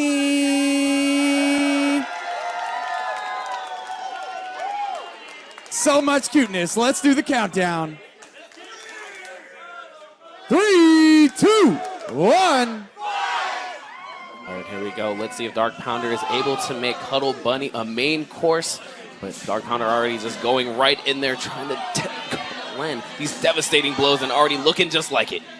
Dark Pounder, the historical #1 ranked Antweight fighting robot with one of the most deadly weapons in the sport, that vertical spinning blade on the front of it, already taking big shots on Cuddle Bunny. It's rabbit season, Miho. It is on display right now. Hopefully this rabbit is medium rare, cooked to perfection, but Cuddle Bunny really struggling to get any type of grip with those ears. Dark Pounder just moving so elegantly around him. And how do you like your rabbit served, Miho? I would like it with a nice balsamic glaze, personally. We're getting rabbit ragu out here. However, Cuddle Bunny able to flip him over, but using the ears and already getting decapitated by Dark Pounder. Oh no, the ears are gone, and Dark Pounder looking like he's going to land one more devastating blow, and it is doing just that. Cuddle Bunny out for the count possibly right now. This is coming down to the final few seconds. If Cuddle Bunny can't show movement, this is going to be it. Oh, Cuddle Bunny's come back to life. The tail is still intact after all of those blows, and that's what matters, Andy. Dark Pounder going in for the kill. Flips Cuddle Bunny, and it looks like Cuddle Bunny is stuck on her backside. Will Dark Pounder go in any further? We need to see more movement tap out. than That is this a thing. KO coming out, and Dark Pounder taking the W. Dark Pounder showing up very impressive this year, Miho. I like what I see from that spinning blade. And I mean, Dark Pounder coming out just as destructive as ever, showing off his stuff, and as you said, displaying why he is the #1 robot. And Dark Pounder giving Cuddle Bunny a little assistance, getting her out the arena door. That's some good sportsmanship. I like that. Shout out to Dark Pounder. So Dark Pounder moving on in this bracket, and Miho, it seems like there's so many great competitors out here. I don't know who is the fan favorite at this point. No, I mean, Cuddle Bunny was one of them. Fortunately, going to get knocked out there from Dark Pounder. But additionally, it's just like, everyone is just excited to see these robots fight it out in this Antweight division. And really, the excitement is just eluding from the audience here tonight. I mean, guys, are you having a great time? There you have it, Andy. It looks like both robots have gotten out of the arena at this point. Very confident Russ with Dark Blade as well as Dark Pounder. The Dark Forces are out in full effect, and they're lined up at arena side, getting ready for their post-fight interview. Yeah, we're kicking it off to Jamie. All right, Russ, this is your second win tonight. We're getting to be to that repetitive point where the winners are starting to come up here a lot. So I'm running out of things to tell you and ask you. But you have something exciting to talk about this, because how many times has this robot been remade? So this is the 11th version of Dark Pounder. So part of this idea of building these robots is to constantly evolve the design. So I've had successes, I've had failures. but you find what works and you just keep working away. And ultimately, you can start to come up with a machine that really does the job effectively. I mean, that's what's important, right? You find what doesn't work in robots and in life, right? It's existential, right? Like, oh, this didn't work. You learn from it. You live from it. You make it better. So what is your favorite thing about this new remodel of this? Well, this one's got a hub motor, so it's very few moving parts in terms of the weapon. So there's very few things that can fail, no belts. If anything, I think that this design is just something that is just handmade and just keep plucking away at it. Handmade is good. It feels good to make something yourself and have it be successful. All right, Russ. Well, impressive job. We'll see you again later, I'm sure. Best of luck to you as you move on. Go repair that thing. We'll see you later. Back to you, Andy Niho. All right, great stuff there coming from Dark Pounder. Nothing beats homemade. You can ask anyone's grandma. But coming up next, we have my personal favorite, Duct Tape, coming to the arena. Andy, I'm excited. Miho, a lot of these fans that are in the audience are new tonight, but if you were here for the last Robot Fight Night, Duct Tape and his driver, Colino Ruiz, ended up being the fan favorites of the night, taking out Dark Pounder, actually, last year. This year, looking to take it all. I mean, definitely we're going to have to go ahead and wait and see if that's going to be happening. But CJ, kick it off for us. Okay, everybody. As always, in this round, I've been asking a bunch of questions. I asked the crowd favorite here in the red corner. I said, what do you want me to say? And he says, well, I don't know what to tell you, man. It's just, I'm not just held together by duct tape, but I'm 99% duct tape. Well, in the red corner hits Duct Tape.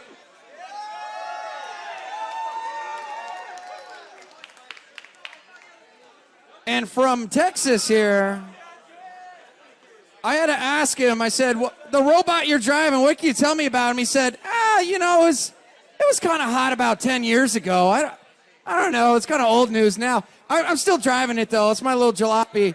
It is California King. Kid, California Kid. Shh, you didn't hear that. All right, guys, let's do this.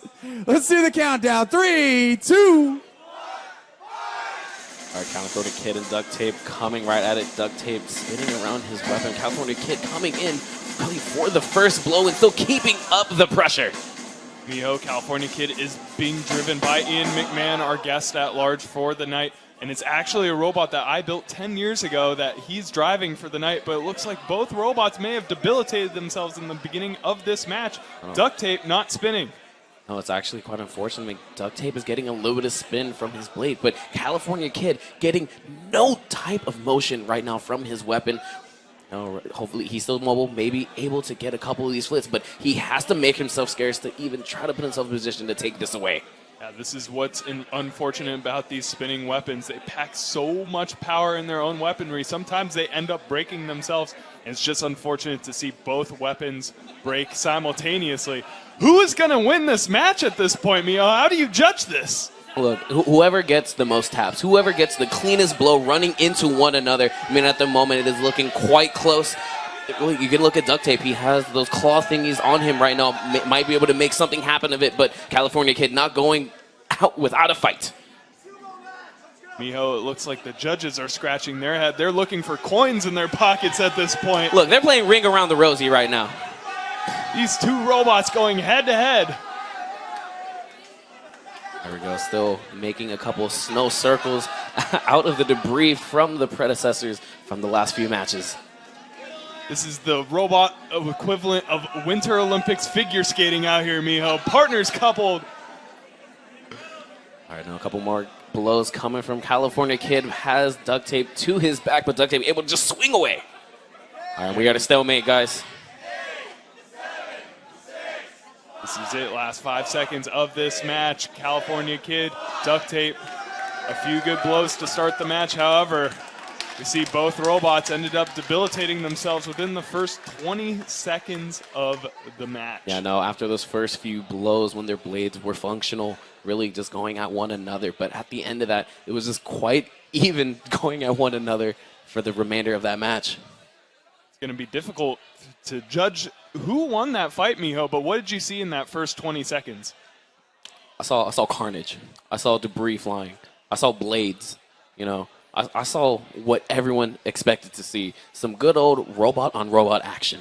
Looked like in that first beginning part of the match that California Kid was able to land 2 good shots on Duct Tape, send him flying a bit. However, Duct Tape came back in the match, and that final impact where both robots broke, it actually sent California Kid flying and flipped him upside down. So when it comes down to this, Miho, it's really anyone's decision at the end of the day. What could have happened? No, I mean, Andy, it is anyone's decision, but more importantly, it is going to come down to our judge's decision when we finally go ahead and get that in. But really, Duct Tape, as you said, he was able to get that last big blow when he went head on. And really, when they both basically went flying, both their weapons weren't functional at the end of it. So when they really went to that stalemate, it's really hard to go ahead and judge that because it's like, what? Do you just look at that first 20 seconds of the match? Do you just judge that? Because in the last minute 40, there's not much for you to really go off of just because both of their weapons weren't functional and they really don't have anything else to really put any type of damage on their opponent. Yeah, unfortunate for them. Neither of them built with a great drivetrain behind them where they could get around and push their opponent. But it looks like the judges at Arena side have turned in a decision. So we have ourselves another split decision, and this time going in favor of California Kid. So California Kid, the blue drum spinner, ending up being the favorite in that match, taking out the crowd favorite, Duct Tape. In the meantime, very unfortunate to see Kalino be knocked out in the bracket this early, but it looks like Ian McMahon climbing his way through the tournament with his other drum spinner after Physique Black got upset by the minions earlier tonight. I know, I mean, Andy, I will go ahead and find myself a little corner to cry in a little bit later. You know, my favorite is out, tournament now. Hopefully he can go ahead and fix it up for the Battle Royale, but we are getting ready for this interview, and Jamie's just kind of talking it over in a moment. Yeah, I'm excited to hear what possibly went wrong inside the California Kid to stop its drum from working. We're going to send it over to Jamie at Arena side. All right, so we're here with Ian, and Ian whispers all night. There are a couple of people who are supposed to just be the best competitors. Ian is among them, so it's no surprise that he did well, although that match was probably not the way you wanted it to go. Tell me about it. Well, it gave me a chance to do my trick driving, like put the transmitter behind the back, put it behind the head. It's a good time. But, yeah, weapon broke again. And on both sides, so it wasn't really a fair match. Do you feel like that kind of... Oh, I think it was completely fair. Both our weapons broke. Oh, no, for sure. I mean, do you want a rematch so that when you're fully functional, you can do it again?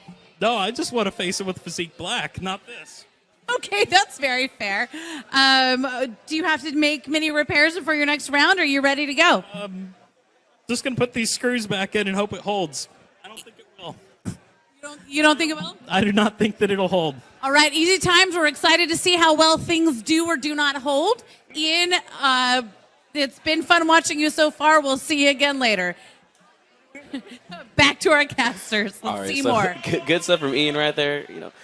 Not even trying to come back in the rematch with the bot he just used. He wants to come in with Physique Black. Andy, how do you feel about that? Mio, I feel hurt because I personally built this robot myself, and he is just talking all kinds of trash over it. However, which robot at the end of the day is moving on through the bracket, Mio? That's what I'm saying. Yeah, that's all that matters. He's using one bot that is in this tournament, but the other one, it's out of commission right now. So Ian, you gotta look over those specs.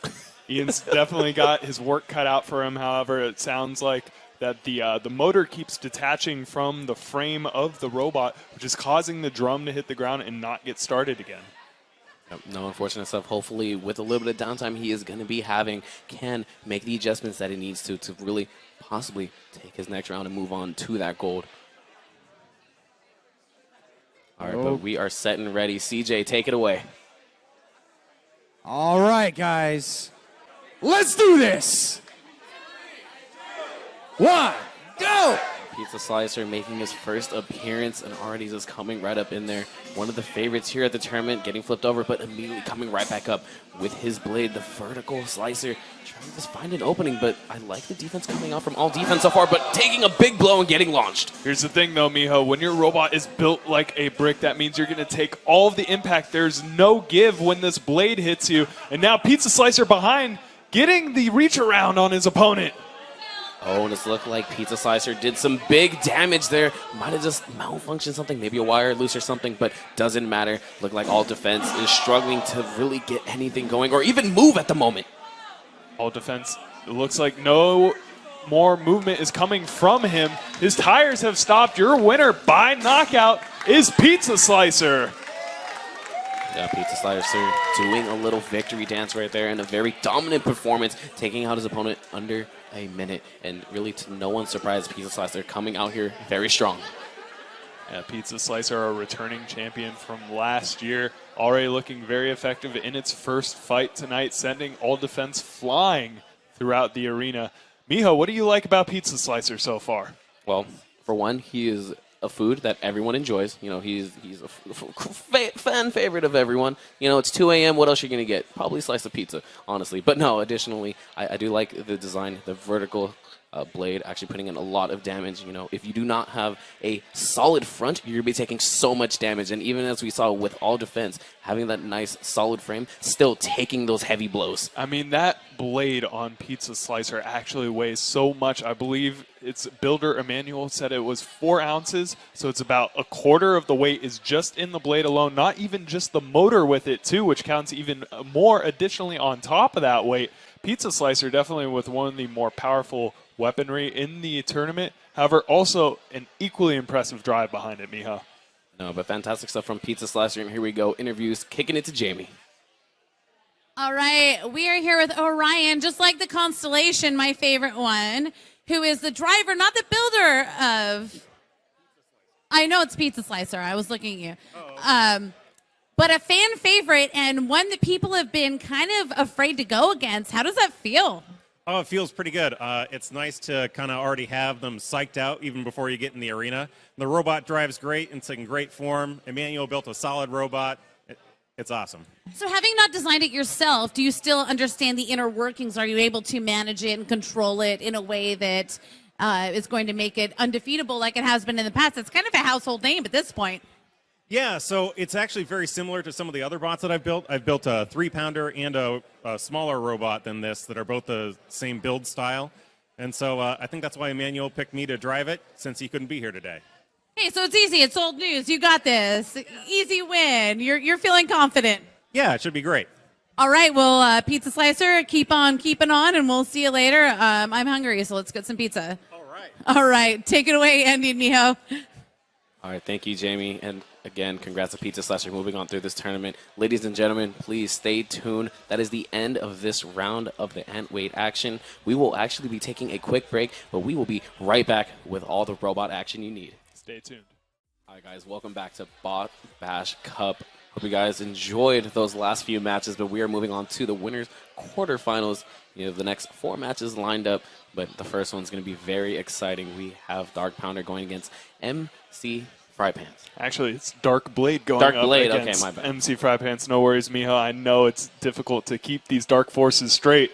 Both robots, though, so destructive. However, Dark Blade with that undercutting, horizontal spinning blade has been proven to be so effective against these exposed wheel robots so far.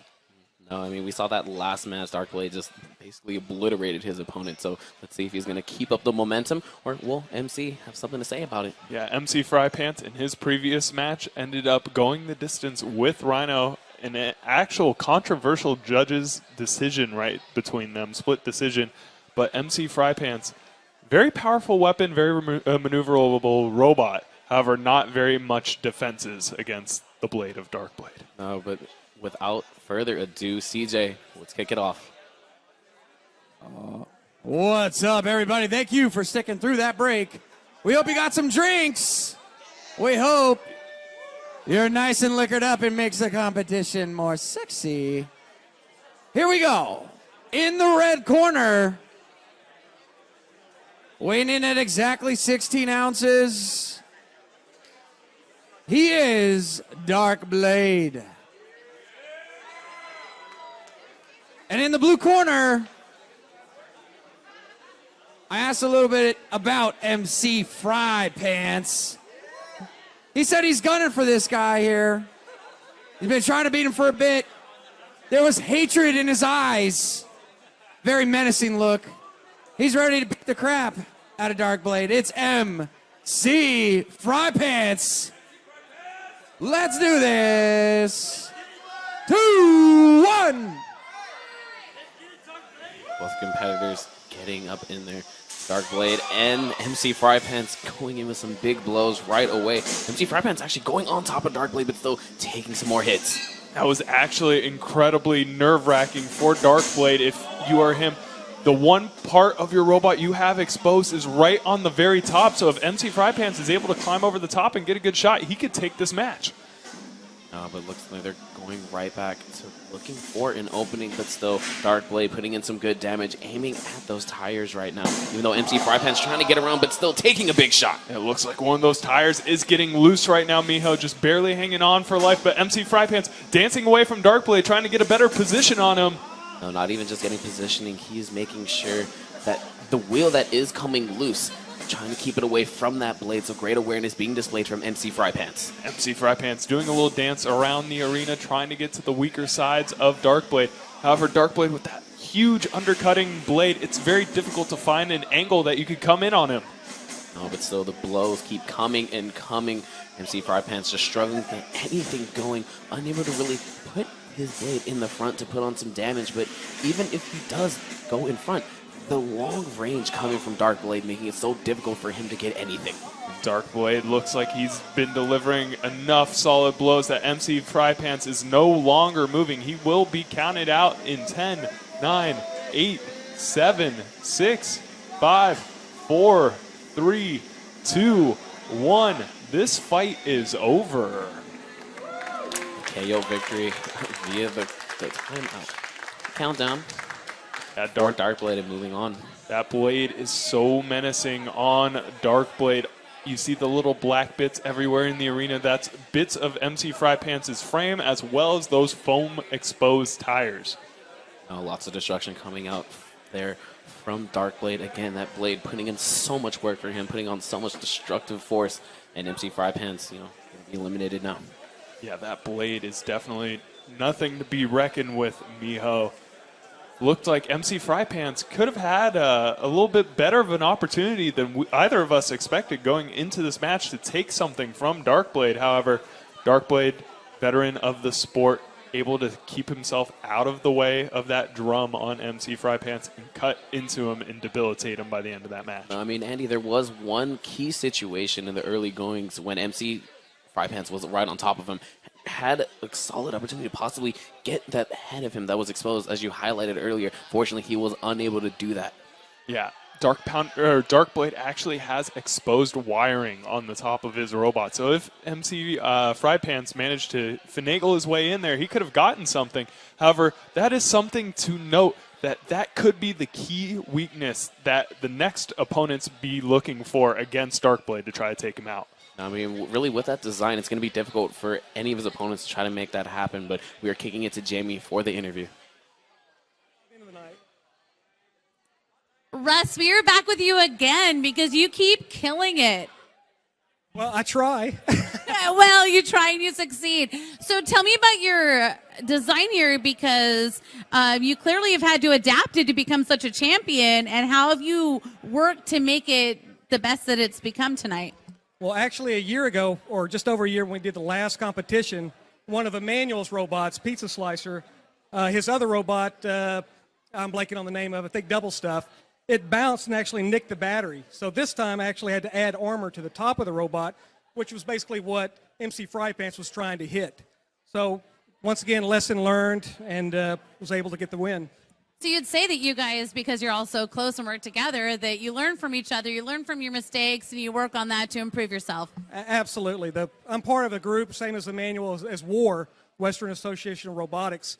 And we do an excellent job of helping each other, learning from our mistakes, and put a very competitive league together. That's great, because you get to compete together, but you also get to pat each other on the back and be good buds after and create something new for each person. That's wonderful. This is great. Congratulations. We look forward to seeing you later on. Andy, Miho, take us to the next match. All right, again, Dark Blade, congrats moving on through this bracket. But we have ourselves a very exciting match coming up next. I see the minions, and I see Odium. Yeah, a newcomer and some veterans going against one another. Should be an electrifying match, Andy. Odium was so impressive in his first 2 victories here tonight. The minions, however, have been absolutely dominating with their teamwork. It's going to be interesting to see what they can do to get around that blade of Odium, who actually takes up a lot of the front space of his robot with weaponry. So we'll see how that happens. We're going to kick it over to CJ at arena side, introducing these robots. Okay. Here we are once again, everybody. We hope you're having fun over here at Folsom Street Foundry. All right. Okay. So coming in from San Jose, you love them, you hate them. I don't know, man. I got a couple kids. I really hate the Minions. It is the Minions. And speaking of hate, from Livermore, we learned earlier a little bit of Latin. Odium is Latin for hatred. Oh, we're hearing some boos. Odium in the blue corner. All right, real quick poll. We got Odium by round of applause. Who wants him? What about the Minions? Minions. Who's just doesn't give a shit? Let's just robot fight. Let's do this.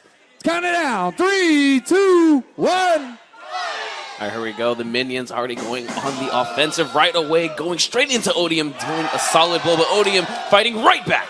Odium just taking off a wheel to start on one of the Minions. Already 25% of the way there, Miho. No, I mean, Minions have a solid game plan, actually using the momentum from Odium's weapon to really counteract it to himself. That weapon blow right there, I'm not sure if you noticed, tore off the lifter on one of the Minions. So now they're left weaponless and without one wheel. No, the Minions going on the offensive yet again, kind of going right underneath Odium, but not any substantial damage there.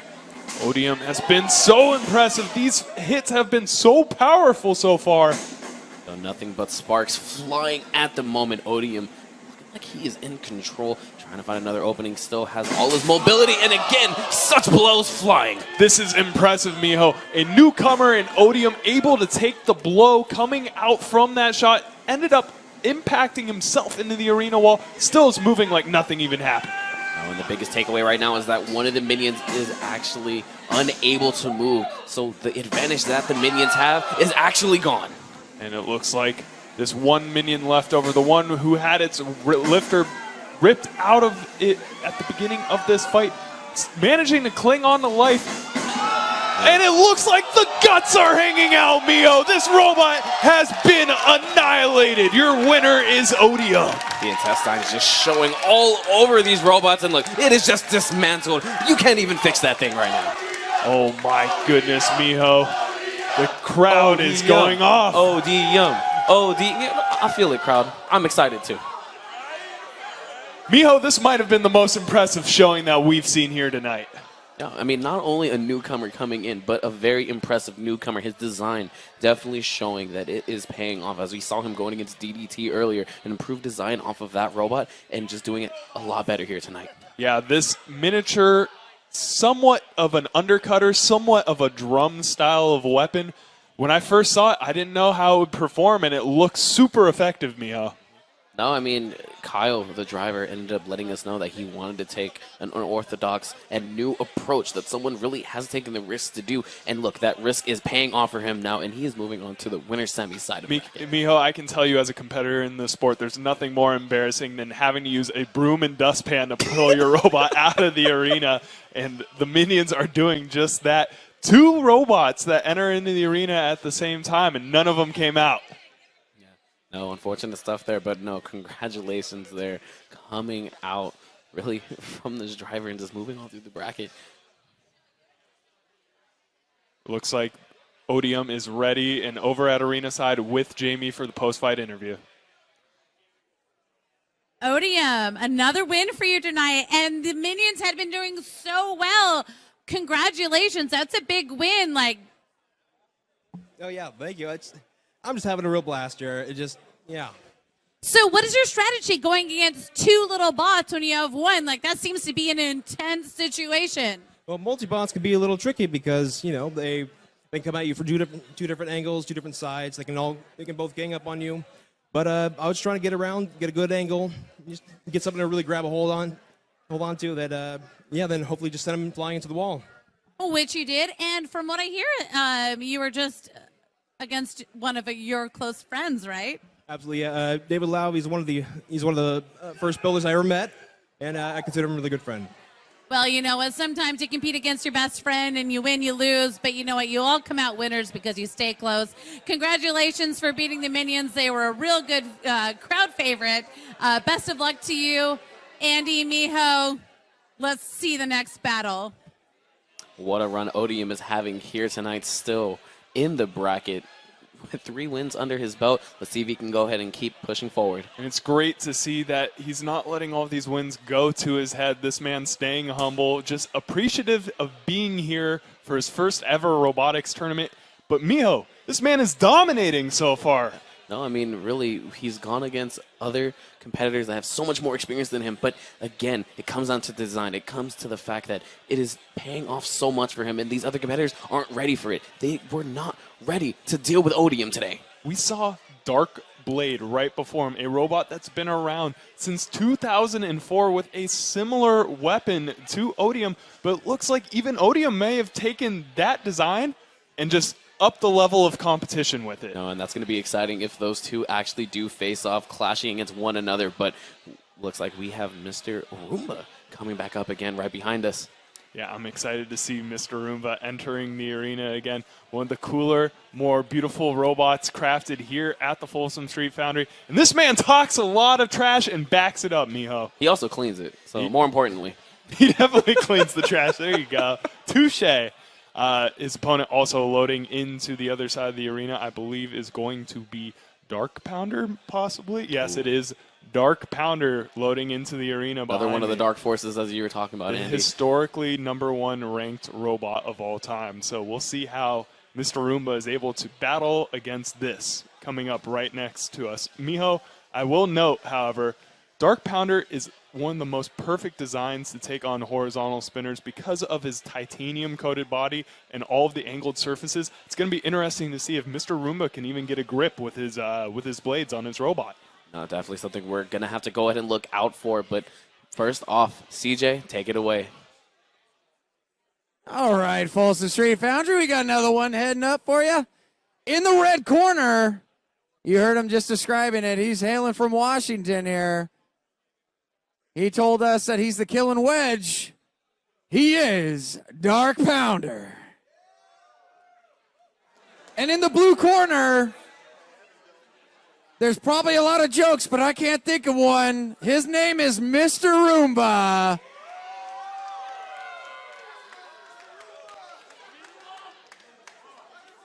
All right, everyone. It looks like the competitors are ready.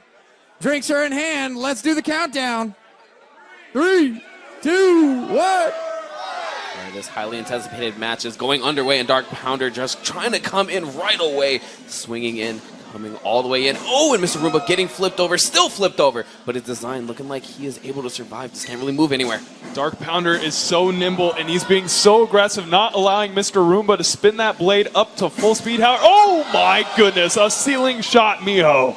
I know, what a blow it was. Mr. Roomba trying to go ahead and clean himself up right now, but unfortunately that is not the case. Dark Pounder still keeping up all this pressure. Dark Pounder is so aggressive. Oh my goodness, another ceiling shot.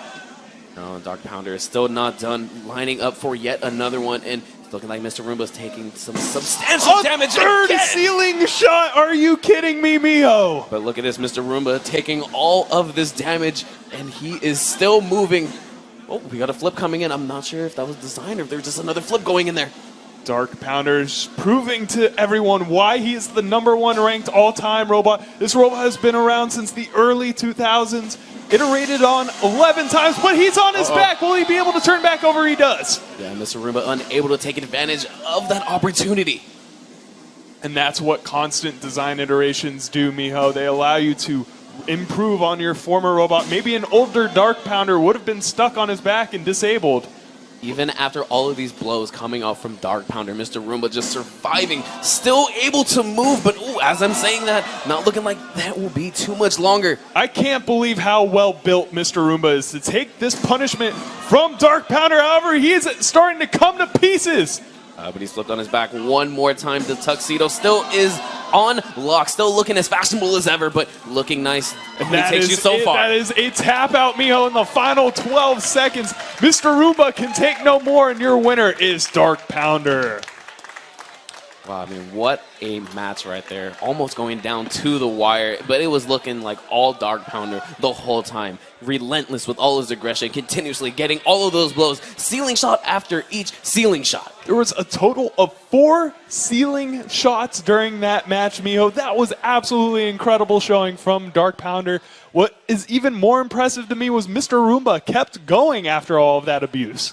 No, I mean, Mr. Roomba just so confident, really in his robot, in his design, able to really go ahead and get in there, take all the blows as we've already highlighted, and was looking for that one opportunity to take advantage. And there was actually one situation where Dark Pounder was flipped onto his back. Unfortunately, Mr. Roomba couldn't go up in there and try to get a substantial blow. That was definitely Mr. Roomba's little narrow advantage that he had within that match to capitalize on. Unfortunately, not mobile enough to get over to Dark Pounder and deal a delivering deadly blow to him. And it looks like we have Russ over with Jamie at arena side to talk about the post-fight action. All right, I'm back here with Russ and Dark Pounder, and at this rate, we're going to be best friends by the end of the night because we keep talking so much. Dark Pounder is no longer a dark horse, right? Roomba has been such a great competitor all night, and you did so well. What was your strategy like to go against another top contender? Well, this robot is very effective against horizontal spinners. The little wedge on the front it's not only good for getting wedges, it's also good for just lifting up those horizontal spinners just a little bit to where the teeth can really get bite in on the disc. So it worked effectively. Yeah, it seemed pretty evenly matched, and you guys had a pretty good dance around. But yeah, in the end, Roomba survived, but you just really killed it. You have to give him credit. It was an excellent robot. It survived a lot of punishment, just kept driving, didn't have any electrical or severe failures. Wheels stayed on it, so I got to give him credit. It's a very solid robot. Well, especially considering that Roomba's been one of the fan favorites of the night, and you're kind of dethroning all the fan favorites from left to right, Russ. So I think I have to win, otherwise I'll lose by judges or the crowd alone. Let's hope not. All right, Russ, well, we look forward to seeing you in the next round. Congratulations, Andy Miho. Let's see the next battle. There we have it, another dominating performance out there from Dark Pounder, and actually both the Darks coming out and just flexing right now. Yeah, this has been an impressive showing from both Dark Pounder and Darkblade. And the greatest thing about it, Miho, neither of them have taken a lick of damage this entire tournament. Russ looks so calm after every match because all he knows he needs to do is go back to the pits, charge his battery, and get ready for the next fight. I mean, look, Russ is all smiles right now, and, deservingly so. Each robot that is coming out that he is controlling has just been mopping the floor with everyone. And by having both of his robots in the top 4, that means he's guaranteed himself a little piece of that prize money here tonight, Miho. All right, but here we go, going on to our next match. CJ, please take it away. Okay. All right, we're ready for another round here. So last time I talked to this gentleman here, he said he likes to drive it like he stole it. I don't think he claimed any responsibility for his actions either. He may also be inebriated. I don't know. He is Pizza Slicer. A little bit of reckless. In the blue corner, I'm hearing he attached something that may or may not be legal. It says killer weapon. It may or may not be a wedge. I don't know what the hell that means, but I hope he's successful. His name is California Kid.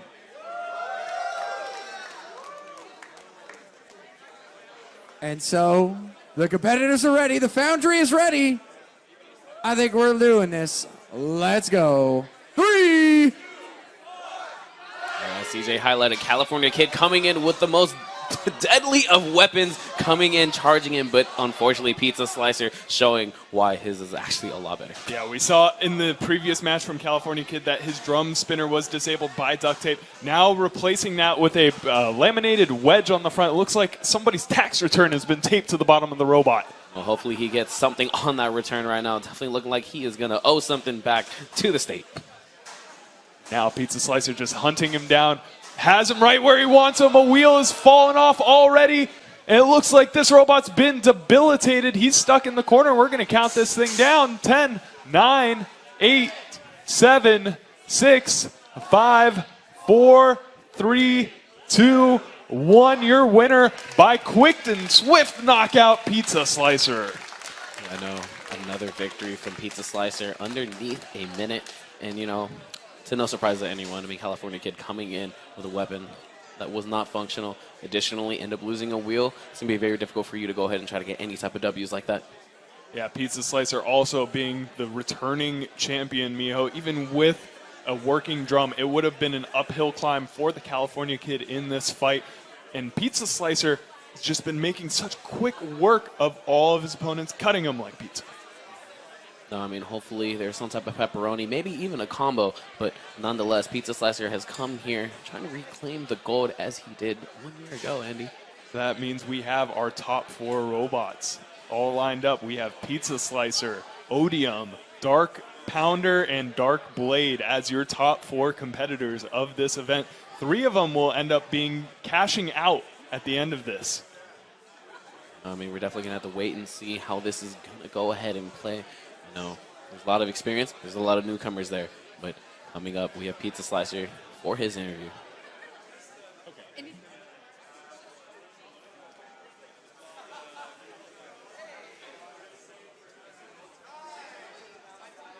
All right, we are back with Orion and Pizza Slicer, who has been a fan favorite, not only from this event, but the previous event. Did so well, although we have a new driver. He's going to tell us how well built it is and how it's been easy for him to drive it because it was so well constructed. Yeah, so Pizza Slicer's a super awesome robot. He's Emmanuel's got this thing dialed in. I've just tuned it up and charged the batteries and just walked right through my opponents. It's really awesome.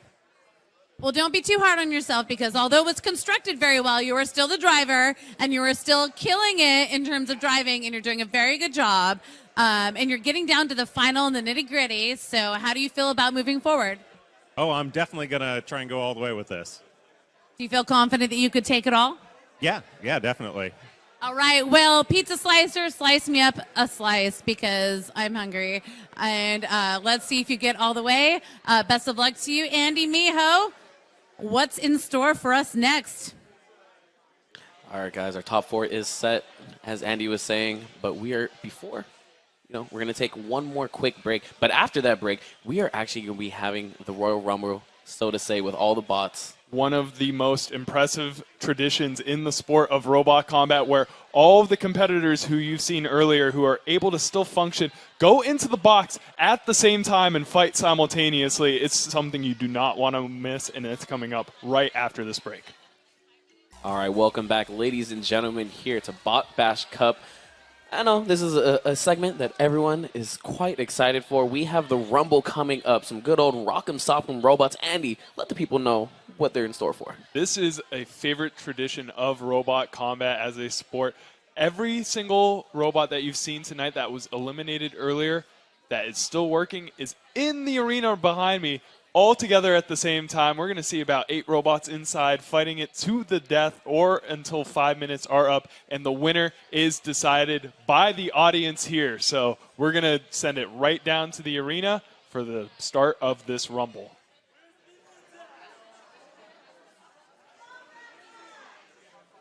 Let's get ready to, I think, rumble with a bunch of robots. Patent pending. All right, guys. Should we send them off to their death? Let's do this.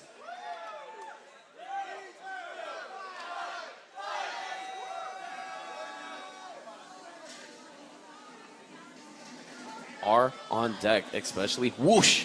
And especially Physique Black, who's already setting red line into the ceiling. Whoosh getting spun up pretty well right now, and Collybot still unable to... oh my goodness, a big blow coming up. 2 big blows! Physique Black is already making his footprint on this fight. He is going on a rampage at the moment and just taking care of everyone, making sure everyone's getting launched. He's acting like Oprah right now. You get a launch. You get a launch. Everybody gets launched. This man is going after everyone, and it looks like half the opponents have already been debilitated. Physique Black is insane.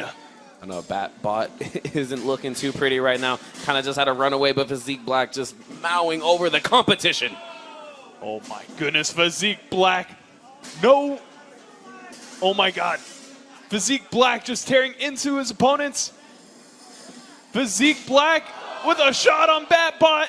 Oh, and Batbot looking like he cannot get up. Duct tape. Battery is hanging out, bleeding so much. And again, Physique Black, yet another blow. And Duct tape is out for the count. This is the Physique Black show, Miho. Only one robot remains. And it looks like that robot's already exploding into pieces. I already need one more shot again. Physique, show us the moi magnifique that you go ahead and have.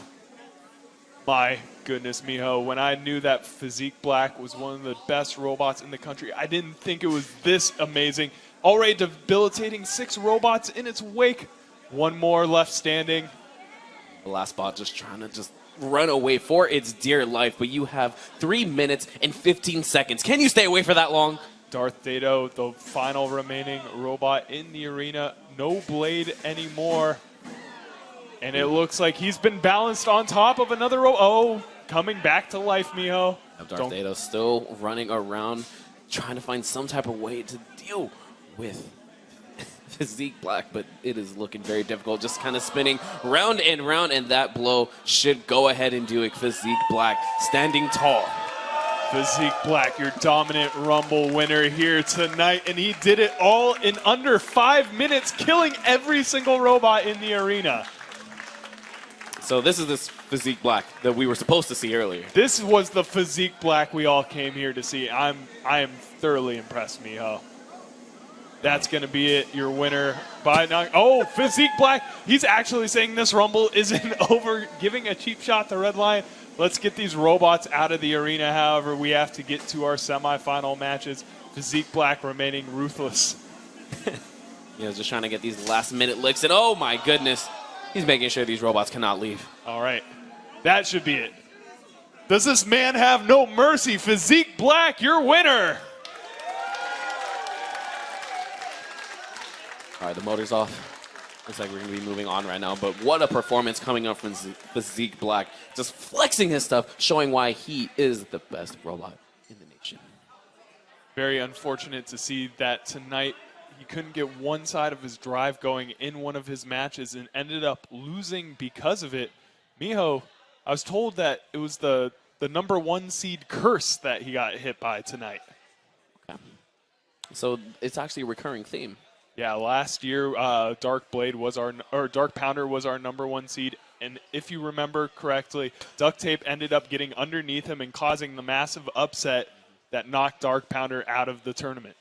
I mean, when you get that first seed, sometimes the nerves kick in, or sometimes, the robot gods just look upon you and be like, it's just not your time. I'm sorry. You're going to have at least 2 malfunctions. I'm going to make sure your wedge isn't moving. I'm going to make sure that motor's just going to short circuit. And look how unfortunate this is for every other competitor. Everyone having to get their robots swept out of the arena in pieces by this broom. Duct Tape getting pulled out of the arena now in pieces. Collybot in pieces. Whoosh debilitated. Whoosh had a nice little comeback for a good 10 seconds and ended up getting destroyed, just like everyone else by Physique Black. Even Batbot. Poor Batbot. Poor Batbot only took 1 shot to debilitate her. And of course, Darth Dado able to hang on quite a bit longer than the rest of his competition, now exiting the arena as well. Yeah, no, great showing right there in the Rumble from all those competitors. I mean, what an exciting time, and especially Physique Black. I mean, we can't say enough. He came out, he flexed, he showed why he is one of the most dominant robots really in the Antweight.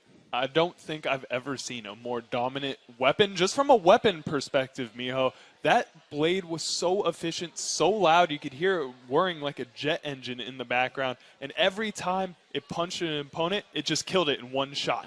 1 to 2 hits is all he needed. There was so much force coming out from it, and no one else was able to deal with that. No matter how much defense they had, no matter how much weight they had onto it, it didn't matter. Physique Black came here to show off. But Miho, what is exciting, we still have more robot fighting coming to you live here at the Folsom Street Foundry. We have our top 4 coming up, semifinals. We have Odium, Dark Blade, Dark Pounder, and Pizza Slicer. So Miho, who do you expect to make a big splash in this next round? Well, obviously, either or of the Darks are going to be moving on to the next round. I wonder if they're facing each other in the semis. That I'm not sure. I don't have the bracket in front of me, but I am looking forward to Odium. How is he going to handle this big stage now here in the top 4? It looks like Odium will be facing Dark Blade, whereas Dark Pounder will be facing Pizza Slicer. So we have 2 vertical spinners going up against each other, 2 horizontal spinners going up against each other. So key to the Odium and Dark Blade match. That is going to be very interesting. The range that Dark Blade has is really going to throw off Odium's momentum. But I want to see, really, when Odium and Dark Blade finally go head-to-head, which Blade is going to go ahead and get that W? Who's going to hit a little harder? I think if they go into a blade-to-blade connection, that's going to actually favor possibly Odium because of the density of that weapon that you spoke on earlier tonight, Miho. A very thick blade on it, able to deliver and take impact very well. However, Odium has those giant exposed tires on the side, and with that reach of Dark Blade, he has to really keep those away from the blade of his opponent. Yeah, no, I mean, it's definitely going to come down to the mobility from both of those competitors. I mean, when you look at Odium, he moves really 360 very easily. I mean, the design allows him to go ahead and just cover his weak points. But at the same time, when you're going against Darkblade, he wants those tires. Will those tires be able to go ahead and eat up all of that damage? Yeah, the thing about Darkblade, while he does have a massive blade, like you were saying, the mobility is in the favor of Odium, who's a much more nimble robot. Darkblade able to keep that blade precisely angled at his opponents and take up their space, but he's not able to get the direct shots that he may want on Odium's tires because he's not as nimble. Yeah, no, so that's going to be an exciting an exciting match. On the flip side, we have Dark Pounder. Dark Pounder, who has been very dominant all of tonight, going against Pizza Slicer, who also has been dominant as well. Those really juggernauts coming head-to-head to one another. The thing is, these robots are both from the same region, the Pacific Northwest. Both robots compete in the war events up in Seattle.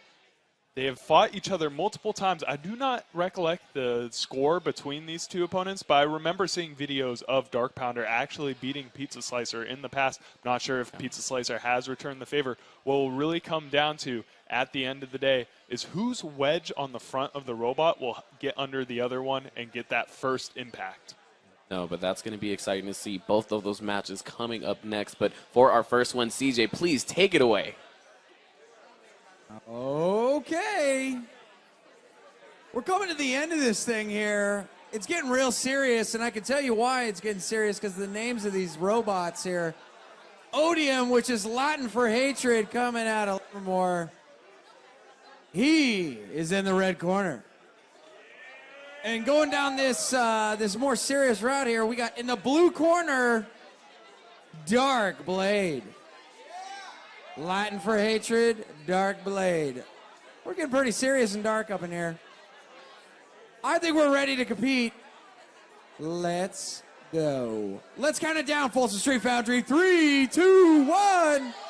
All right, as we were saying, the explosive matchup coming in. Darkblade going against Odium, already going blade to blade, but Darkblade getting the better of Odium so far and already taking rid of those tires. A lot of damage being sustained. This is a terrible position for Odium to be in. He's inverted, and that blade is just running completely above Darkblade, not able to get into contact. Now upright, both of these robots looking to go head-to-head, weapon to weapon. Yeah, no, and as we were kind of speculating, we thought Odium would have the upper hand, but that has not been the case. Darkblade just mowing town so far with his blade. Darkblade with a massive advantage, a wheel off of Odium already. Will he go for that second tire? I think he will. Russ has been a force tonight, and Darkblade has been dominant. No, and he's still keeping up all of this pressure, looking for the other wheel, but Odium actually being resilient, not trying to give it to him, still moving all around, but he's moving so erratically. He's unable to land any type of substantial damage himself. Although this amount of unpredictability, I would say, coming from Odium, might be able to land a shot on the top of Darkblade if he tips in the perfect position for him. But only with one wheel, it is very difficult for him to get anything established. Cannot really label himself to move around. But no, he's doing the Miho, thing. he's doing the thing.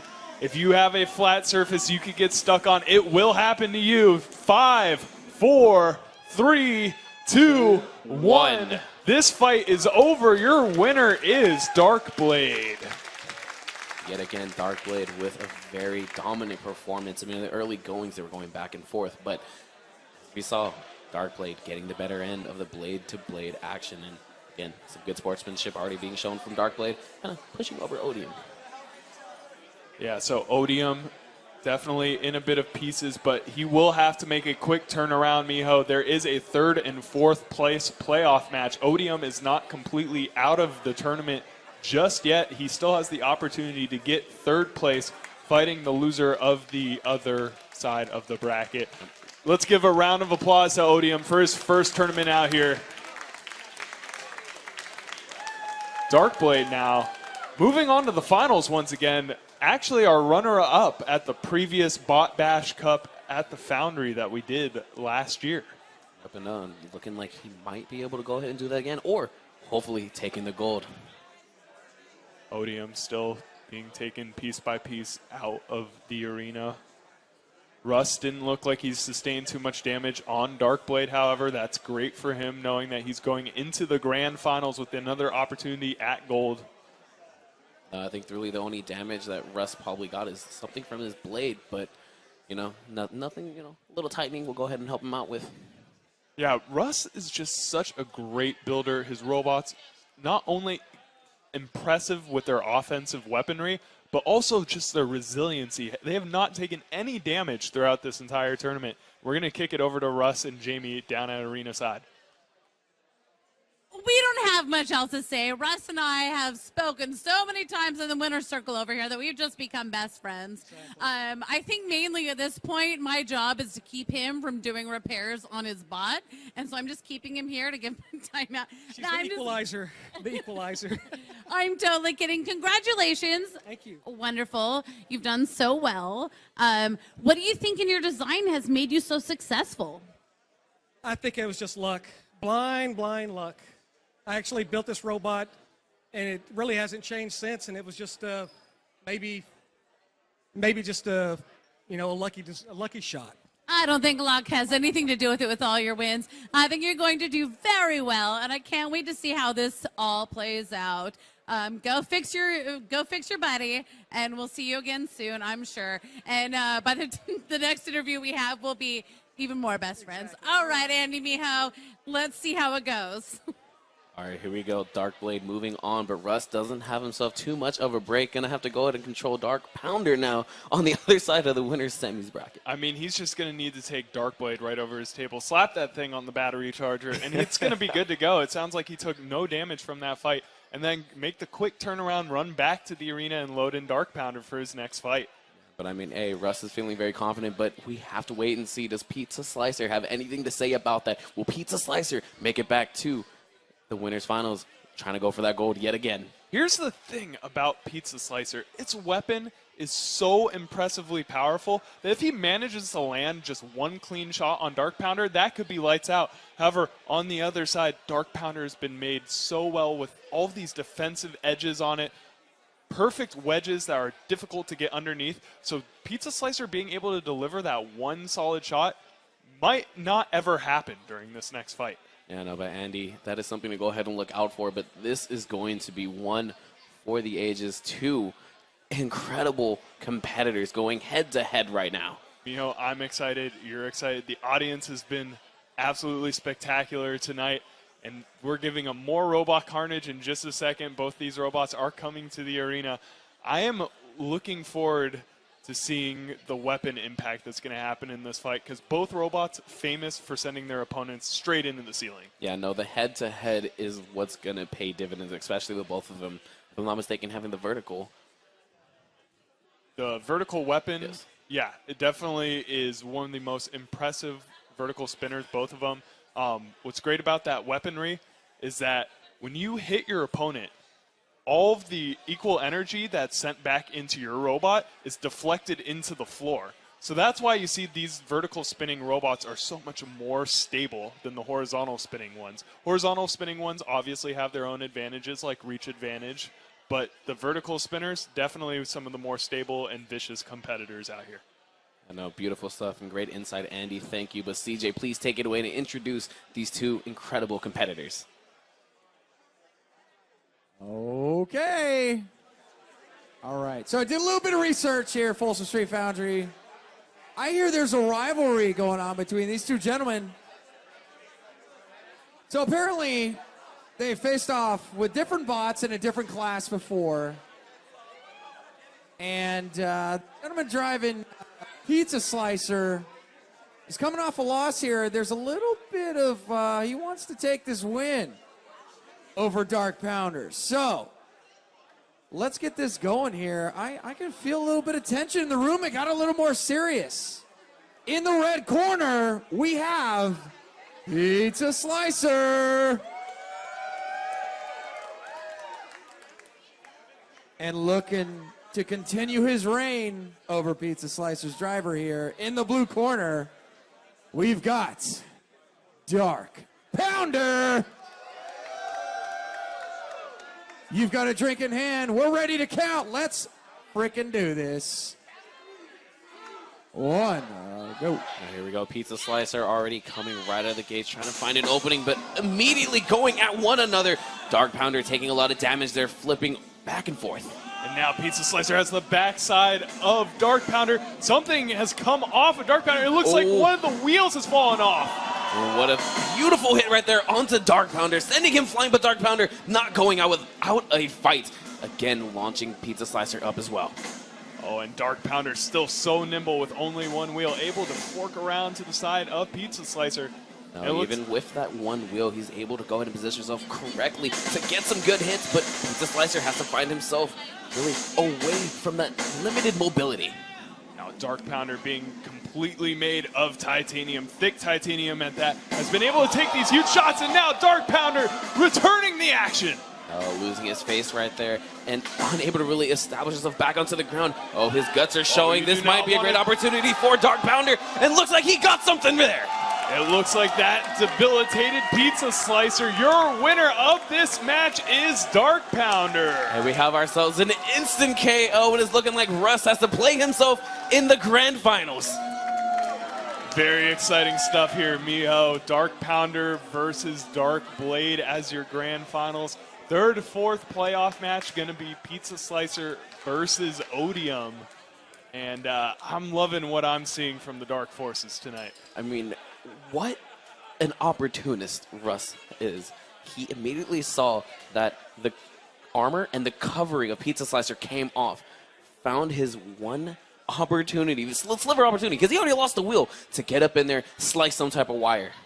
Yeah, Russ, that just comes with being one of the most knowledgeable competitors in the sport. When you smell blood in the water, you got to attack, Miho. You got to hit the other opponent while they're down and make sure that they can't get back into this fight. No, I mean, that experience, that primal instinct kicking in and getting him that W. And it looks like, however, Dark Pounder took some damage within that fight. We saw early on that Pizza Slicer managed to get a huge shot, ripping one of the wheels right off of Dark Pounder right there. And Russ collecting pieces of his robot inside of the arena right now, making sure that he will be able to make a quick and speedy turnaround to fight himself in the grand finals. I mean, interesting to note is that now that Dark Pounder has taken a lot of damage with that wheel, is he able to go ahead and put that back on when he has to go against himself with Dark Blade? Knowing Russ, this man has been in the pits year after year. He knows how to repair his robots. He knows how to get a speedy turnaround going. So I don't think that it's really an issue of him not knowing how to get his robot back together in time. Really, where the hesitancy is going to come from, he's going to have to fight himself at one point. I didn't know we were playing Persona, Andy. So it looks like Russ Barrow setting down his robot on the side. He definitely has some repairs to do. But it looks like he's joining Jamie Arena side for this post-fight interview. I told you we would become best friends. Also, I'm kind of getting tired of you. No, I'm just kidding. Here's the thing. You didn't bring your robot with you, and that makes me sad because I've never met a robot I didn't like, and I like them when they're here. So now, here's the deal. You're going to have to fight yourself now. Somehow, I don't know. We'll figure it out. That's the deal. You beat everyone else out. You're making people cry because pizza cutter, all these things, you ruined it for people, and now you're going to have to fight yourself. So what are you going to do? Well, I have to obviously make sure Pounder can actually proceed because Pounder's got one wheel that may not be repairable, but we'll see. How do you feel about me conducting one of your operations for one? You want to drive one? I don't know how to, but I'll let you drive the broken one. You want to let me drive the broken one? Yeah, exactly. I mean, I'm into it. Well, let me see what I can do, and then we'll figure it out. All right. Well, congratulations for killing it all night. And now you're you versus you, which is pretty cool. So, I mean, that's the best scenario. Russ, they told me you were going to be a champion tonight, and you did it. And, well, I can't wait to see how this turns out. All right. Back to our wonderful casters. Let's see what we do now. All right, there we go. Russ picking up his second win here in the winner's semis and moving on to play himself in the grand finals. But guys, before we go into those grand finals, we're going to take ourselves one more quick break. But yo, stay tuned because we have Bot Bash Mini coming up, and we will explain that right after the break. Don't go anywhere. Hello, ladies and gentlemen. Welcome back. And now we have Bot Bash Mini action coming up. You know, all the Bot Bash action that you saw already. Now in miniature version. Andy, tell the people what they're about to see. So not only does Bot Bash host tournaments for combat robots like this, they also host party services. So they bring around small arenas with smaller, even scaled down versions of the robots that we've seen in the arena today and actually give a hands-on experience to people. So for this next fight coming up, we have another robot rumble, but all with Bot Bash owned robots, all driven by audience members here right behind us today. Yeah, but I know the audience is quite excited for that. I see a few people already getting their hands on some of those controllers. And guys, are you ready for some mini bots? Said, audience, are you ready for some mini bots? We're going to kick it over to CJ. I don't know what else to say, but audience, are you ready for some mini bots? Because I think this is going to be kind of chaos. I'm ready to see this because this sounds pretty fun. Let's do this, Foundry. Are we counting this thing off too? I think we are. I'm ready to go. Is the audience ready to go? All right, let's do some drunk driving. Red, 3, 2. All right, here we go. We got the mini bots going at it right now. You see that spoon just flying around off of that teacup, but that ladybug trying to have something to say about it. There's Mrs. Tea Party in the middle of the arena. That is Mini Tentamushi, a smaller version of a famous BattleBot. And we see Mini Bunny already ejected from the arena. No, but look, they are just going at it right now, trying to just tip each other yet again. But look, that ladybug still causing such a ruckus. And also we have Candy Cane, Bit Force, a smaller version of the BattleBot Season 1 champion Bite Force, Micro Drive, the two-wheel drive lifting wedge right there, and Peanut Butter Jelly, the multi-bots in the arena. Peanut Butter Jelly actually making themselves quite scarce, trying to find one opportunity to tip over a couple more of their opponents. Ooh, almost got the ladybug there. Mrs. Tea Party just slapping at people with that ladle at the end of the teacup.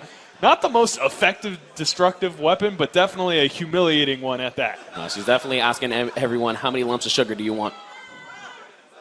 All right, there we go. Still swinging around that spoon. Not going to get anything else, but we have some craziness going on the left side, but no one tipped over. And Candy Cane coming through with that vicious hammer on the side, almost getting ejected out of the arena right there. The audience members seem to have a handle on these robots already. You know these people play video games coming down here at the Folsom Street Foundry. But what video game allows you to get this type of in-depth experience here at the Folsom Street Foundry in BattleBots Minis? They're still going out of the teacup, almost getting out, but look at this jelly going right underneath him. Yeah, Miho, all of these robots that you see in this arena are only 1/3 of a pound. They're tiny, only about 3 to 4 inches in size. Can't tell by the scale here right now, though. Still so much chaos going on, and but Mini Bunny trying to go to get back into the action. Unfortunately, you are knocked out. Calm down, and time is up. That's it for our Bot Bash Mini Bot Cup right here. We hope you enjoyed it, ladies and gentlemen. Good fights going all around. It looks like the fighting has not stopped in the arena, though. Jelly and Peanut Butter just want to keep going at it, and why not? I thought you guys would work together. Instead, they're fighting one another. You know, it's unfortunate because they make a great snack. Bitforce still going at it, and it looks like the two robots ejected earlier in the fight are now fighting outside of the arena. The miniature Cuddle Bunny and Swamp Thing out there. Look, he has the googly eyes. That's quite terrifying. Googly eyes always make a robot more intimidating, Miho. Mrs. Tea Party just going crazy. Breakdancing in the center of the arena. But no, the Ladybug trying to go ahead and get that tea right there, trying to get its morning fix. And Bitforce almost ejecting Microdrive out of the arena. One wheel hanging out. Miho, he's clinging on for dear life. Look, he's just fortunate that no one is looking at him, but as we say that, the competitors notice, trying to tip him over right now. Here they are, Bitforce coming through, ejecting Microdrive out of the arena. There's only 5 robots remaining. And now still going at it. Oh, looks like Jelly might be getting taken over. No, fortunate for Jelly, just popping right out. Micro Tentamushi aggressive with that Ladybug skull of hers, bashing into Bitforce. Mrs. Tea Party coming through, still giving her lumps. No, I mean, Peanut Butter is actually playing a quite effective strategy. And another one! Continuously running around, staying away from everyone. This Bitforce robot proving to be the most effective. The driver so impressive so far. Peanut Butter and Jelly just ganging up on Mrs. Tea Party right now. Ooh, but very fortunate for Tea Party, able to go ahead and get out. No, still on top of Peanut Butter, but there we go, landing back down onto the stage. I don't think Peanut Butter and Jelly understand that they're teammates in this fight. But why not just go after each other? It's a free-for-all, Miho. Look, there's nothing wrong with every man for himself mentality. Oh, there we go, still going right at it. Peanut Butter and Jelly struggling really to anything going. About to get scooped up yet again, but no, actually underneath instead. This is Tea Party just going at it, slapping each other around with the teaspoon. Maybe upgrade that thing next time to a tablespoon. Look, the way she is spinning, she is definitely telling everyone the British are coming. How do you like your tea, Miho? Breakfast, English, chamomile? Oh, I'd rather take some coffee, honestly. Oh, there we go. Jelly going all up in there, trying to get rid of the teacup. It looks like they. And Peanut Butter still doing absolutely nothing, staying away from everyone. Peanut Butter, help Jelly out. What's Jelly without Peanut Butter, Miho? Mess. It's messy. It's just a mess. Here they go. They're trying to eject each other out of the arena. Looks like these robots unable to break this stalemate, Miho. We may have to wind down this fight in just a little bit. We still have more robot carnage ahead of us in this tournament. I mean, really the only robot that is doing anything is Mrs. Teacup, spinning around that spoon, getting in so many licks there. How many do you think Mrs. Teapot, how many of these robots do you think it's going to take down Darkblade? I think like 1 billion. Oh no, we can go ahead and ask Max Ketchum, the Pokemon versus the Lion debate. It might be the same type of thing. We are wrapping this fight up, ladies and gentlemen, in 10. 3, 2, 1. This fight is over. All right, there we go. Last 4 competitors on the stage. Jelly's there somewhere. All right, there's Peanut Butter sitting up on top. But yo, good stuff to the audience there controlling these mini bots. Hope you guys enjoyed your time, but please go ahead and go back to the booth to try these out if you haven't yourself already. Yeah, Bot Bash Party bringing a number of robots, a number of different arenas to you wherever you are. They do birthday parties, corporate parties, event services. So if you are looking for somebody to come by and bring along a robot experience, just hit up Bot Bash Party. Oh, I mean, shout out to them, Bot Bash Party. Good stuff. I mean, I'm a little jealous right now. I thought we were able to go ahead and play with one while we were doing all that, but we got some more cheers going on. I don't know what's happening. The crowd's going wild. So that was it for the Bot Bash party. We are going to get ready to go into the top 4 playoff match. Miho, we have Odium and we have Pizza Slicer. Coming in for a third place match, and this is going to be a slobber knocker, honestly. We have 2 hard-hitting bots going against one another, and we don't know who's going to come out on top. And you know, Pizza Slicer being our returning champion, obviously high expectations. Third place wouldn't be a bad position to end up in at the end of this tournament. But Odium, definitely the most impressive robot, I would say, overall here today, being a brand new newcomer to the sport and just here to play off for that third place position. I mean, not even just playing for the third place position, to be able to come to his first tournament and place into the money. To be able to rack up these wins that no one really thought that he was able to go ahead and get.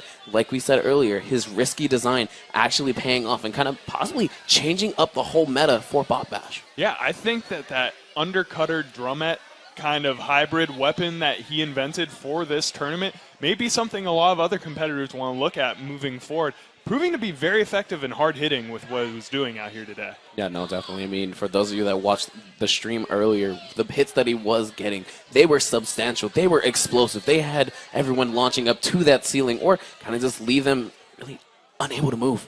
Yeah, that engineering marvel that is Odium. Using a one-tooth blade design, you know what's great about that, Miho, is that every time it revolves around in a full circle, it's only got 1 point of impact on it. A lot of the issue that you see with other bladed robots is because they have 2 or 3 or even like saws have multiple points of contact, they tend to cut rather than Odium, who just gets that one big hit and just, it's like a haymaker to the face versus a bunch of little jabs. No, especially to your point, Andy, is like all of those revolutions and those rotations, there's so much punch to it when he finally lands onto something. So that definitely sticks Odium out from a lot of this other competition. But on the flip side, we do have Pizza Slicer, as you said, our returning champion from last year, now playing for third place. Really, there's not too much to be said. He's very consistent. He was able to put in a lot of damage, able to really put up a good fight against Dark Pounder, but unfortunately, wasn't able to take it out.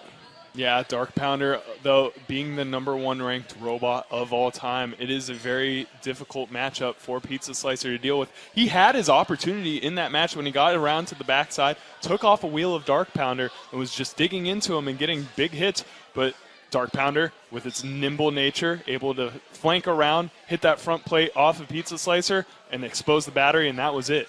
Exactly. He got that one cut of the wire, and that is all she wrote. And now Dark Pounder, Dark Blade facing each other in the grand finals. But before that, like we said, we do have our third place match. Odium going against Pizza Slicer. Yeah, both of these robots are loading into the arena. It's good to see that both of these robots, after taking so much damage in their last round, are able to repair and get back into this arena for their final fight of the day. Now it's like these competitors are basically ready. I saw Odium kind of close the door right there. So CJ, please take us out. All right. First, I want to say thank you to everybody for showing up here. Thank you to the Bot Bash team. Thank you to the Showdown team. And thank you to the competitors, Jamie, Andy, Miho. You guys are doing a phenomenal job. I think we're ready to get this third place match going. Everybody in the Foundry who's mostly sober, who knows how to count from 3, 2, 1, let's do this. In any particular order, 3. All right, we are underway. Odium and Pizza Slicer going at one another, and already a collision, and Odium getting the better Pizza Slicer on the first collision. This is impressive to see from Odium so far. Took so much damage in its last fight against Darkblade, but able to be repaired perfectly back to normal. I know Odium actually not afraid of Pizza Slicer going head on. Ooh, but he doesn't get the blade on lock, taking actually quite a bit of damage on that tire. And it looks like, as you see from the front of Pizza Slicer, he usually has a titanium pronged wedge on the front, helping to get under his opponents. He may have taken some damage from the first few shots of Odium. Ooh, but what a shot right there, coming from Odium there, flipping Pizza Slicer a few times. Pizza Slicer still on the prowl, going for those exposed tires on Odium, able to get some big shots on him. No, I like the defense coming out from Odium whenever he sees Pizza Slicer just going around him, immediately hitting that 360, just curve right around him and deliver a big blow. Both these robots so impressive. 1 minute into the match already, and both seem to be working perfectly fine, but is that a belt slipping loose on Odium? Yeah, it doesn't look like his blade is actually spinning, just trying to fend off instead, and now he actually doesn't have any type of weapon. Pizza Slicer full on the offense. Pizza Slicer has to be careful about wheeling every time it moves forward. Doesn't want to flip himself right now. He's in a prime position to take out Odium. He's going after the tires. Ooh, and Odium actually in a great spot right on top of Pizza Slicer, putting himself in position to not get hit. But, oh, it looks like he's unable to move. And that is a tap out. Your winner by knockout is Pizza Slicer. And what a run for Odium, ending here in 4th place, but Pizza Slicer taking the W in this match, going on to 3rd. Congratulations, Pizza Slicer, our 3rd place finisher of tonight. Winner of the previous competition we've held here, so Pizza Slicer definitely one of the top competitors to see in this Antweight competition anywhere. No, definitely. But ladies and gentlemen, can we just get a round of applause for Odium on his first event here tonight?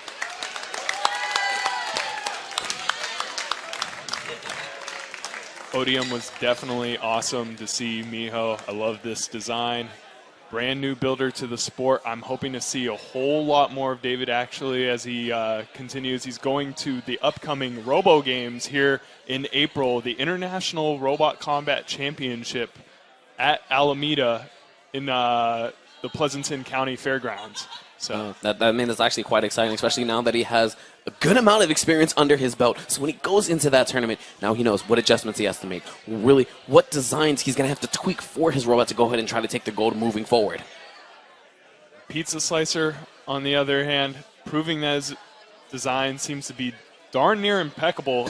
If only he could have just stayed alive a little bit longer against Dark Pounder, it could have been a rematch of the finals from last year, Dark Blade and Pizza Slicer. But for now, Pizza Slicer, your 3rd place winner of this tournament. Congratulations to him. Going to walk away, decent amount of change. So good stuff to him, and actually ending here at 3rd place, as we said. Yeah, Pizza Slicer getting his robot out of the arena, getting ready. Going to head on down to the arena side. Just a moment. We're kicking it right over to Jamie and Pizza Slicer. Thank you. We are here with Ryan, who is piloting Pizza Slicer, which has been kind of the bot of the night and has beat out some fan favorites, Odium, who has done so well. But here we are with Orion. What do you have to say about your successes tonight? Oh, it was awesome. Odium put up an awesome fight. Almost went the entire distance. Great, got some shots in on him. I was a little worried about one side of the robot. You can actually see it's a little bit loose and almost came off. I could see it kind of flapping in the breeze, but managed to knock that belt off and get a win. And I'm very excited about finishing on the podium. It'll be awesome. So how do you feel considering this isn't a bot that you personally built, but being the driver for it and being a successful driver for it, how is that different than having built something on your own? Oh, it's different.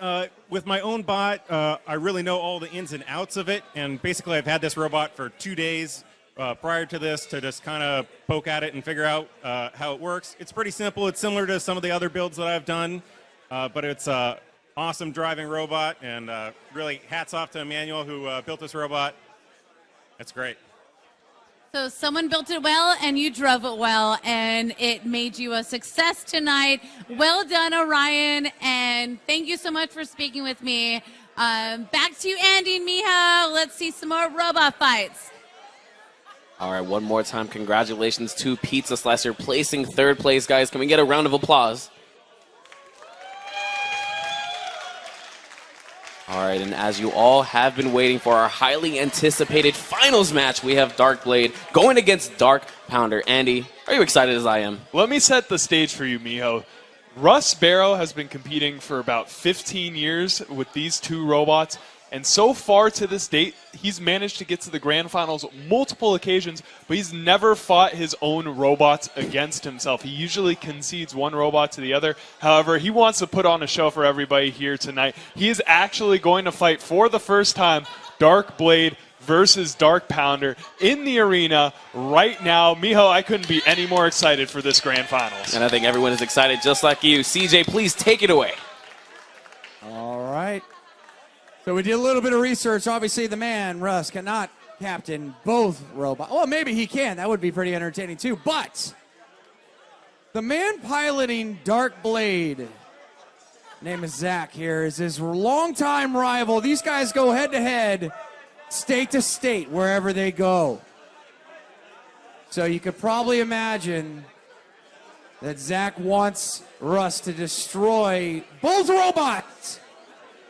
So this is going to be pretty intense here. I'm pretty excited. I don't know about you, Foundry. How you guys feeling? For the grand finals and last match of the night. We hope you have a drink in hand because we're going to have some fun. It looks like in the red corner, the man that owns both robots, Dark Pounder. And in the blue corner, looking to sabotage the both robots. There's a hate in his eye and an opportunity in front of him. We're looking at Dark Blade.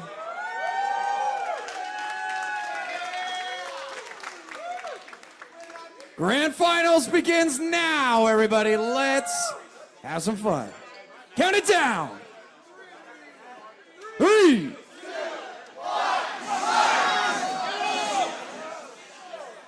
Explosive here for our final match of the evening, but it's looking like really not giving Darkblade an opportunity to get himself started. I can't believe the amount of damage he was able to cause already. Miho, this is excellent strategy, just bum rushing this opponent, stopping his blade early, getting his own blade up to speed. He does not want Darkblade to get that thing going. But look at this, Russ designed both of these robots. Of course he knows the weakness against both of them. And it looks like Darkblade already very hindered in its mobility, able to still keep moving around. Is Dark Pounder? Yes, Dark Pounder is still moving. Looks like he's waiting to spin the blade back up. And now it's looking like Dark Blade cannot use the blade that he has. And there we go, Dark Pounder just going right in, putting on some damage, trying to make sure he can just walk away with this gold. It looks like Dark Pounder actually lost a wheel in that exchange right now. So now both robots a little bit hobbled. Dark Pounder still with a working weapon. Dark Blade, however, just pirouetting on its own blade. If Dark Blade can't move forward, he will be counted out in just a little bit. All right, we got a little bit of movement right there. We're good. Some translational movement. And Dark Blade just trying to inch closer and closer to put that blade right onto him. Maybe land the devastating blow to take this away before the time runs out. Can we get one more shot from Dark Pounder, please? He's inching towards his opponent. But Andy, look, we're getting closer and closer to that wall. It'll happen eventually. Dark Pounder just hopping back and forth, trying to land it. There we go. More sparks, titanium sparks, Miho. Those are the white sparks you see flying from these robots right now. Dark Pounder with that working weapon, inching narrowly closer to Dark Blade, just trying to get one more shot in on him. Let's just wait for it, but we only have 10 seconds left in this match, guys. Can we get a countdown?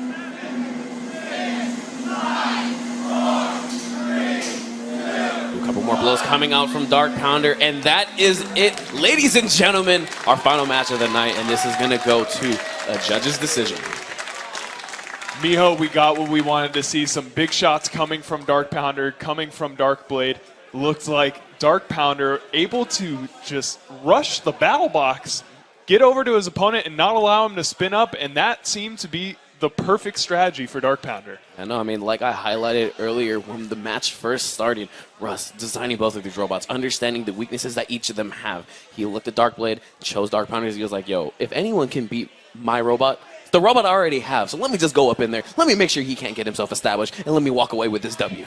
The funny thing about everything is, Miho, this man has not ever competed against himself. Two of the best robots in the entire weight category. So for him to expose his own weaknesses against himself, that means he's only going to build stronger robots from here on out.